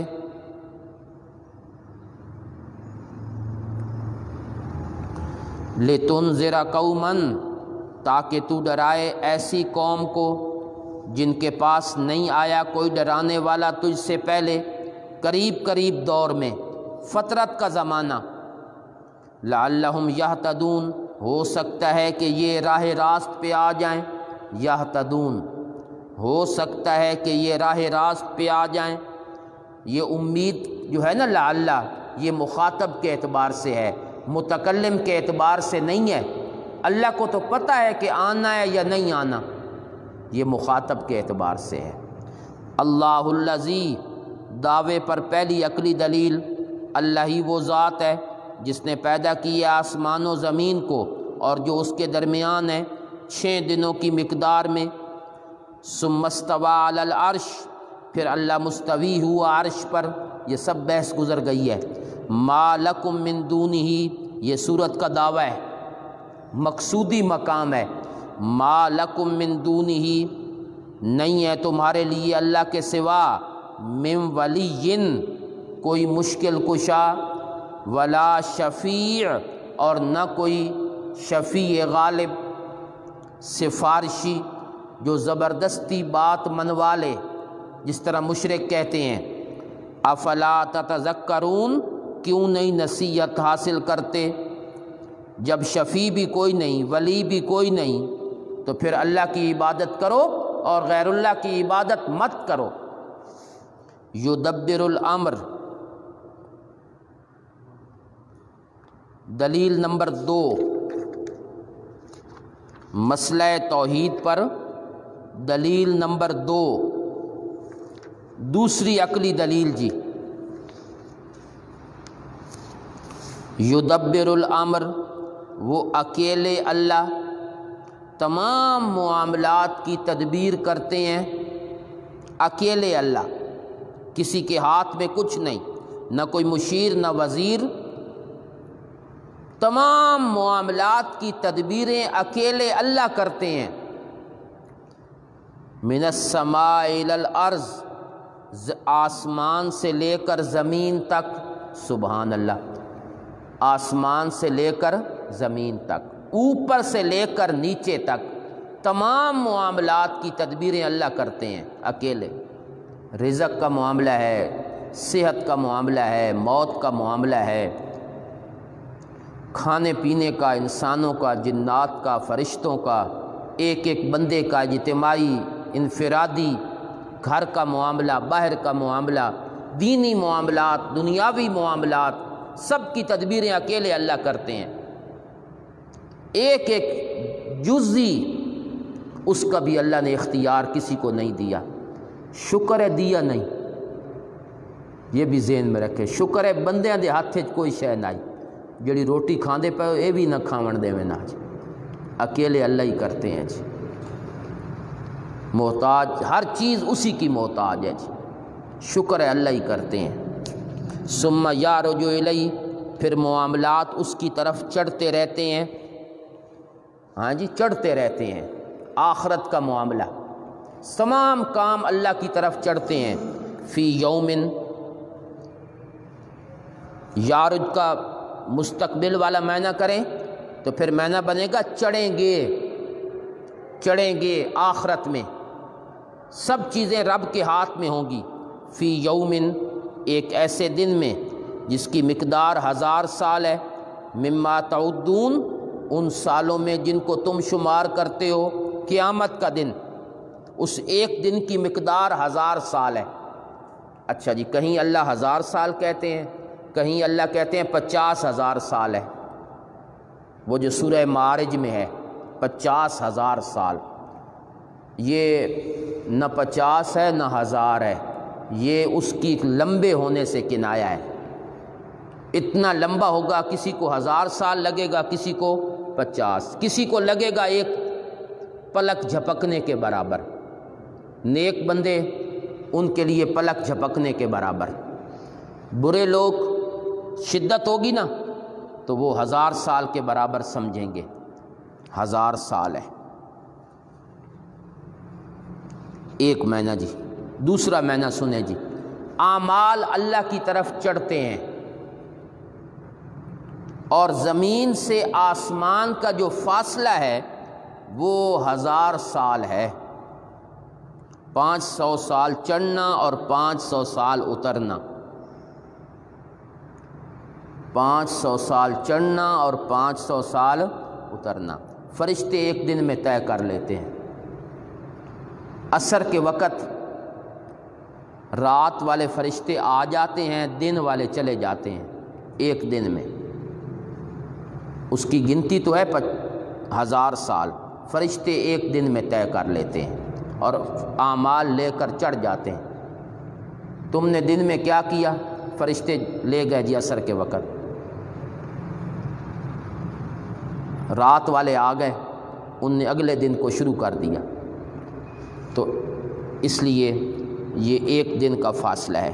ذالک عالم الغیب، وہی ذات ہے جو غیب اور ظاہر کو جاننے والی ہے۔ مدبر اللہ ہیں، عالم الغیب بھی اللہ ہیں۔ العزیز غالب ہے، الرحیم مہربان ذات ہے۔ الذی احسن کل شیء، اللہ نے جس چیز کو بھی بنایا ہے، احسن اس کو اچھا بنایا ہے۔ احسن کل شیء خلقہ، جس کو بنایا ہے اچھا بنایا ہے۔ خالق اللہ ہیں، تو اس میں جو صفات رکھی ہیں نا مخلوق میں، وہ بھی اللہ ہی نے رکھی ہیں۔ ہر چیز کو اچھا بنایا ہے، لوگ اس کو بگاڑ دیتے ہیں۔ فطرت توحید ہے انسانوں میں، لوگ اس کو بگاڑ دیتے ہیں۔ اللہ اچھی شکل دیتے ہیں، لوگ شادولے کے چوہے بنا دیتے ہیں، سر ایسے ایسے چھوٹے۔ اللہ نے تو اچھا بنایا ہے، تم کیسے اس کو اللہ کی تخلیق کو بدلتے ہو؟ وَبَدَأَ خَلْقَ الْإِنسَانِ، اللہ نے انسان کی تخلیق کو شروع کیا ہے من طین، مٹی سے، ابتدا گارے سے، ثم جعل نسلہ، پھر اللہ نے اس کی نسل کو بنایا من سلالۃ، چکنی مٹی، چکنی مٹی، یعنی من ماء مہین، ایک ناقدر پانی سے۔ سلالہ مٹی کا خلاصہ، سلالہ کہتے ہیں مٹی کا خلاصہ۔ ہر انسان کی نسل وہ اسی سے چلی ہے، نطفہ، باپ کے رحم میں اور ماں کے رحم میں۔ یہ کہاں سے بنتا ہے؟ مٹی کا خلاصہ ہی تو ہے نطفہ، اور کیا ہے؟ غذا۔ یہ غذا کہاں سے بنتی ہے؟ مٹی سے۔ سبزیاں کھاتے ہو، پھل کھاتے ہو، مٹی سے نکلتے ہیں نا۔ غذا خون میں بدلتی ہے، خون آگے منی بنتا ہے، وہ قطرہ جس سے انسان بنتا ہے، تو مٹی ہے نا ابتدا۔ غرور کس بات کا؟ ثم سوا، پھر اللہ اس کو ماں کے رحم میں برابر کرتے ہیں، پھر اس میں اپنی روح پھونکتے ہیں۔ وَنَفَخَ فِيهِ مِن رُوحِهِ، اپنی روح پھونکتے ہیں، اللہ کی بنائی ہوئی روح، اللہ کی بنائی ہوئی روح۔ اس نے تمہارے لیے کان، آنکھیں اور دل بنائے، بہت کم شکر کرتے ہو۔ وَقَالُوا، شکوہ ہے جی، کہتے ہیں اَإِذَا زَلَلْنَا، جب ہم نیست و نابود ہو جائیں گے زمین میں، کیا ہم نئی تخلیق میں چلے جائیں گے؟ اصل بات یہ ہے کہ یہ اپنے رب کی ملاقات کا انکار کرنے والے ہیں۔ کل، کہو، تمہاری جان نکالتا ہے ملک الموت، الذی وکل بکم، جو تم پر مقرر کیا گیا ہے فرشتہ، وہی تمہاری جان نکالتا ہے، پھر تم سب اپنے رب کی طرف لوٹائے جاتے ہو۔ وکل بکم، ایک نہیں ہے، کئی ہیں، الگ الگ ہیں، ایک نہیں ہے کہ اشکال نہ ہو کہ ہر جگہ کیسے ہے۔ وکل بکم، جو تم پر مقرر کیا گیا ہے۔ چنانچہ دوسرے مقام پہ اللہ نے جمع کا صیغہ ذکر کیا ہے، حتیٰ اذا جاءتکم الموت توفتہ رسلنا، ہے نا یہ آیت؟ وَلَوْ تَرَىٰ اِذْ يَتَوَفَّى الَّذِينَ كَفَرُوا الْمَلَائِكَةَ، یہ دو آیتیں ہیں۔ ملائکہ فرشتے جان نکالتے ہیں، ہمارے رسول فرشتے وہ جان نکالتے ہیں، ایک نہیں ہے، کئی ہیں، ہر ایک کے الگ الگ۔ تو یہ اشکال نہ ہو کہ ایک ہی ہر جگہ پہ موجود ہے۔ پھر لوگ اگلی بات ثابت کرتے ہیں، جب فرشتہ ہو سکتا ہے تو نبی کیوں نہیں ہو سکتے؟ وہ ایک نہیں ہے، وہ کئی ہیں۔ وَلَوْ تَرَىٰ، تخویف اخروی، اگر آپ دیکھ لیں جب کہ مجرم یعنی مشرک ناکسوا رؤوسہم، اپنے سروں کو نیچے کرنے والے ہوں گے اپنے رب کے ہاں۔ ہاں جی، قیامت کے دن یوں کھڑے ہوں گے جی۔ حضرت نیلوی شاہ صاحب رحمہ اللہ اس طرح کی آیتیں جو اب آتی تھیں تو بنا کر دکھاتے تھے، یعنی اس کی تصویر تو بڑے عجیب کیفیت میں استاذ یوں کر کے کھڑے ہوں گے، نیچے کر کے شرمندگی کی وجہ سے۔ ربنا کہیں گے اے رب، ابصرنا اب تو ہم نے ہر چیز دیکھ لی، وسمعنا سن لی، فرجنا ہمیں دنیا کی طرف واپس بھیجو، اب ہم نیک کام کریں گے، انا موقنون ہماری بات پہ اعتماد کرنا، ہم یقین دلانے والے ہیں۔ یا اللہ ایک دفعہ بھیج، اس ہونا سا ہر شے ویکھ لئیے، اب ہمارے سامنے آ گئی ہے۔ اللہ کہتے ہیں اب بھیجنا ممکن نہیں، زندگی اللہ نے ایک مرتبہ عطا کی ہے، دوبارہ نہیں۔ وَلَوْ شِئْنَا کہتے تھے کہ ہمیں دوبارہ بھیج، اللہ کہتے ہیں وَلَوْ شِئْنَا اگر ہم چاہتے تو دے دیتے، کُلَّ نَفْسٍ ہر انسان کو، ہداہا منزل مقصود، اگر ہم چاہتے تو ہر بندے کو ہدایت عطا کر دیتے، تکویناً زبردستی۔ اللہ کے لیے کیا مشکل ہے جی، دل ادھر پھیر دے ادھر پھیر دے، اگر ہم چاہتے تو ہر بندے کو ہدایت دے دیتے، لیکن دیتے نہیں۔ کیوں؟ حق القول منی، میری یہ بات پہلے پکی ہو گئی ہے کہ میں جہنم بھر دوں گا جنوں اور انسانوں سے، سب کے سب۔ یہ امتحان کی جگہ ہے، اگر اللہ سب کو ہدایت دے دیتے تو جہنم میں کس نے جانا تھا؟ جنت اور جہنم بنی اس لیے ہے کہ آزمائش ہے، امتحان ہوگا تو پھر نتیجہ بھی ہوگا۔ فذوقوا اب چکھو، اس وجہ سے کہ تم نے بھلا دیا اس دن کی ملاقات کو، اب آج ہم بھی تمہیں بھلا دیں گے، اور چکھو ہمیشہ رہنے کا عذاب، بما کنتم تعملون یہ تمہارے اعمال کا بدلہ ہے جو تم دنیا میں کرتے رہے ہو۔ انما یؤمن بشارت جی، جو لوگ ایمان لاتے ہیں ہماری آیتوں پر، یہ وہ ہیں کہ جب ان کو نصیحت کی جاتی ہے اس کے ساتھ تو گر جاتے ہیں سجدے کی حالت میں، قرآن سن کر اللہ کے سامنے سجدہ کرتے ہیں اور پاکی بیان کرتے ہیں اپنے رب کی حمد کے ساتھ، اللہ کو شریکوں سے پاک سمجھتے ہیں اور تکبر نہیں کرتے۔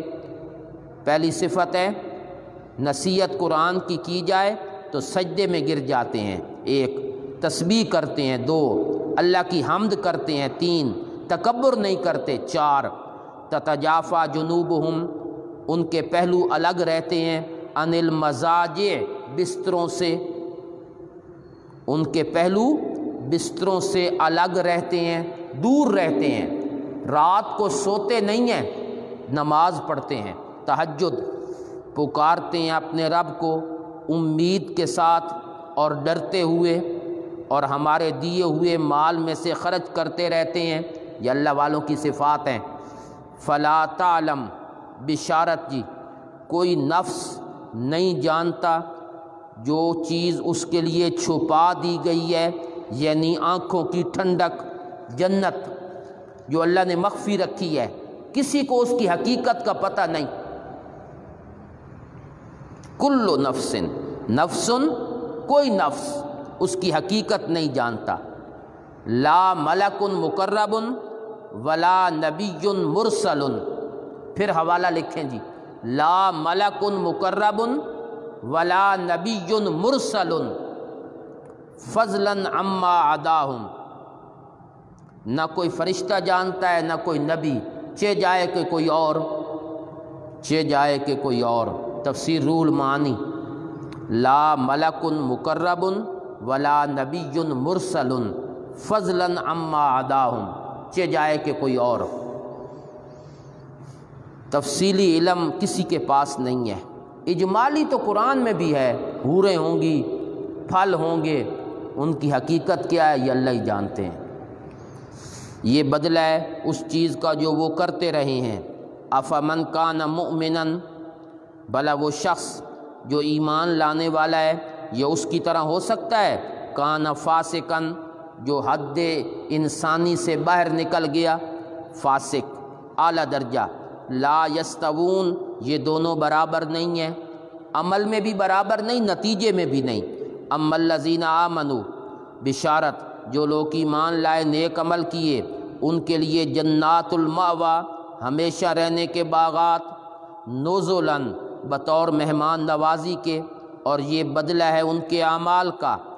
اما الذین کفروا، تخویف جو لوگ کافر ہیں، فسقوا جن لوگوں نے فسق کیا، شرک کیا، ان کا ٹھکانہ آگ ہے۔ جب بھی وہ چاہیں گے کہ وہاں سے نکلیں، دوبارہ ان کو لوٹایا جائے گا اور انہیں کہا جائے گا چکھو آگ کا عذاب جس کو تم جھٹلاتے تھے۔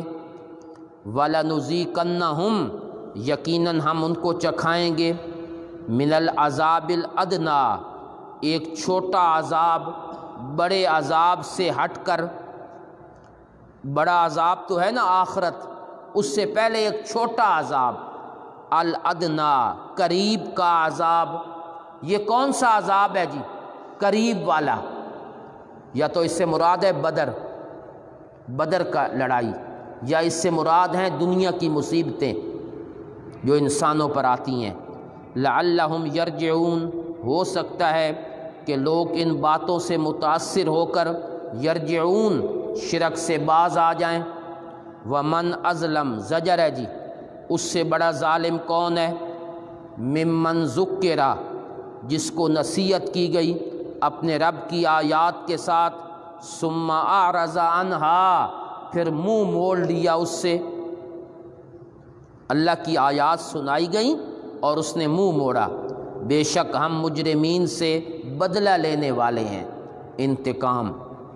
وَلَقَدْ آتَيْنَا مُوسَى الْكِتَابَ، دلیل نقلی از حضرت موسیٰ۔ تورات میں بھی یہی مسئلہ لکھا ہوا ہے کہ اللہ کے سوا کسی کو مت پکارو۔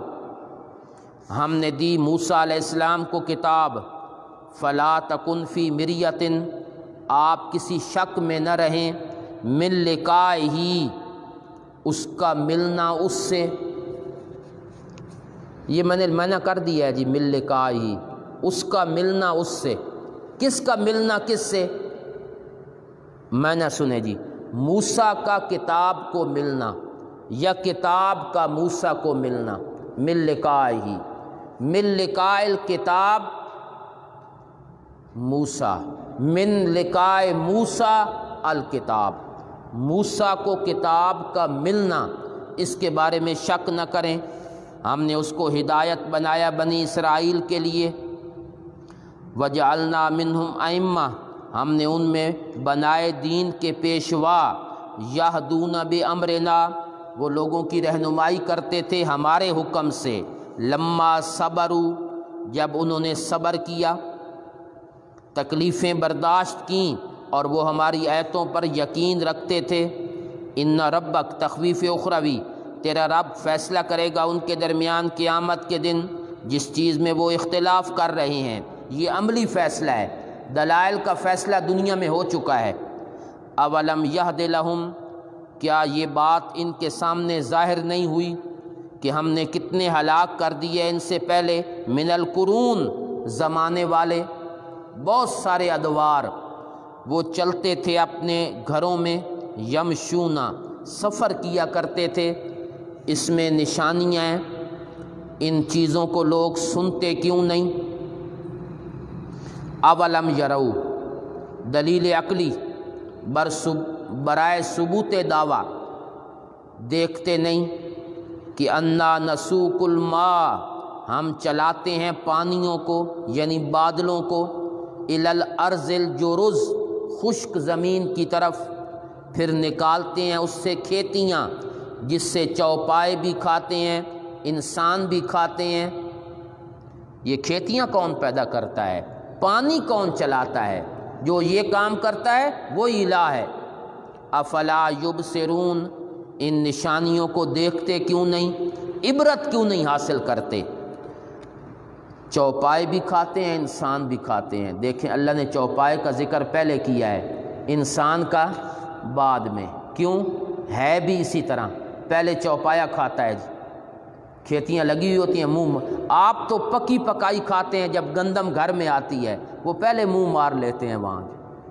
دوسرا یہ اس لیے پہلے ذکر کیا ہے چوپائے کا کہ اس کو اپنے رب پر اعتماد بڑا ہوتا ہے، انسان کو اتنا نہیں ہوتا جی، یہ اسباب کا محتاج ہے، اور چوپایا بغیر سبب کے، اس کو نہیں پتہ ہوتا کل میں نے کیا کھانا ہے، اللہ کے بھروسے پر رات گزار دیتا ہے، اللہ دوسرے دن بھی رزق عطا فرما دے۔ اس لیے حدیث میں ہے کہ اگر تم اللہ پر اس طرح بھروسہ کرو جس طرح کے پرندے کرتے ہیں تو اللہ تمہیں وہاں سے رزق عطا کریں جہاں سے تمہیں گمان بھی نہ ہو جائے۔ وَيَقُولُونَ کہتے ہیں یہ فیصلے کا دن کب آئے گا اگر تم سچے ہو؟ جواب دو میرے پیغمبر، یوم الفتح، فیصلے کا دن۔ یہ جو تم مانگتے ہو کہ فیصلے کا دن کب آئے گا، آئے گا تو بڑی مصیبت لے کے آئے گا۔ کیوں؟ نہیں نفع دے گا کافروں کو ان کا ایمان، اور نہ ان کو مہلت دی جائے گی۔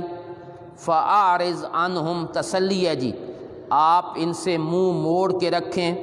وَانْتَظِرْ، اور اس دن کا انتظار کریں۔ إِنَّهُمْ مُنْتَظِرُونَ، وہ بھی انتظار کر رہے ہیں۔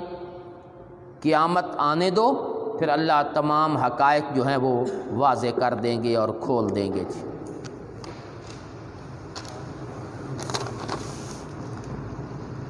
افطاری کے وقت ہاتھ اٹھا کے دعا مانگنی درست ہے یا نہیں؟ اب کل یہ پرچی آئے گی بھئی دعا بھی مانگنی چاہیے نہیں مانگنی چاہیے دیجیے۔ یہ چھوٹی چھوٹی باتیں اور اس طرح کی چیزیں آپ اس کو تھوڑا سا دیکھیں، دنیا کہاں سے کہاں پہنچ گئی ہے۔ تو اللہ کے سامنے ہاتھ مانگ کر دعا کرنے میں کیا حرج ہے جی؟ جب رب کے سامنے ہاتھ، تو ہاتھ اٹھا بھی لے تب بھی ٹھیک ہے، نہ اٹھائے تب بھی ٹھیک ہے۔ وضو کرتے وقت ناک سے پانی اندر چلا جائے تو روزہ ٹوٹ جاتا ہے؟ جی جی، اگر قصداً ارادتاً یاد ہے اور پانی چلا گیا تو ناک منفذ ہے جہاں سے چیز اندر جاتی ہے، راستہ ہے جی۔ جس طرح ذبیحہ کی بحث کفر اور اسلام کی بحث نہیں علمی بحث ہے، تو کیا یہ جو حیات ممات کی بحث ہے یہ کفر؟ یہ ابھی میں نے بات کرنی ہے انشاءاللہ۔ آپ نے پہلے سوال کر دیا ہے، میں بات انشاءاللہ کروں گا جب یہ بحث آئے گی، تو ابھی کچھ چیزیں رہ گئی ہیں وہ انشاءاللہ بعد میں بتلاؤں گا۔ عبدالغفار کہتے ہیں غیر محرم امام کے پیچھے عورتیں نماز تراویح پڑھ سکتی ہیں جی؟ امام کے لیے محرم ہونا کوئی ضروری نہیں ہے جی، کوئی حج کا سفر ہے وہ محرم ہونا چاہیے تو امام غیر محرم بھی ہو تو عورتیں پڑھ سکتی ہیں۔ عزیر توحیدی پوچھتے ہیں انقطاع الروح عن الجسد، یہ تعریف کس نے کی ہے موت کی؟ لغت کی تمام کتابیں دیکھ لیں، جہاں بھی موت کا لفظ ہے وہ اسی لفظ کے ساتھ تعریف ہے۔ اخراج الروح من الجسد، انقطاع الروح عن الجسد، کوئی بھی کتاب آپ دیکھ لیں۔ کیا والدین کے کہنے پر برادری سے قطع تعلقی کی جا سکتی ہے؟ حدیث میں ہے جی لا طاعۃ لمخلوق فی معصیۃ الخالق، جہاں رب کی نافرمانی ہو رہی ہو وہاں مخلوق کی بات نہیں ماننی۔ تو اگر والدین آپ کو برادری سے ہٹانا چاہتے ہیں اور قطع تعلقی کا کہتے ہیں تو آپ والدین کو اچھی طرح سمجھا دیں، لیکن قطع تعلقی یہ شریعت کے خلاف ہے، اللہ کے حکم کو مقدم رکھنا ہے جی۔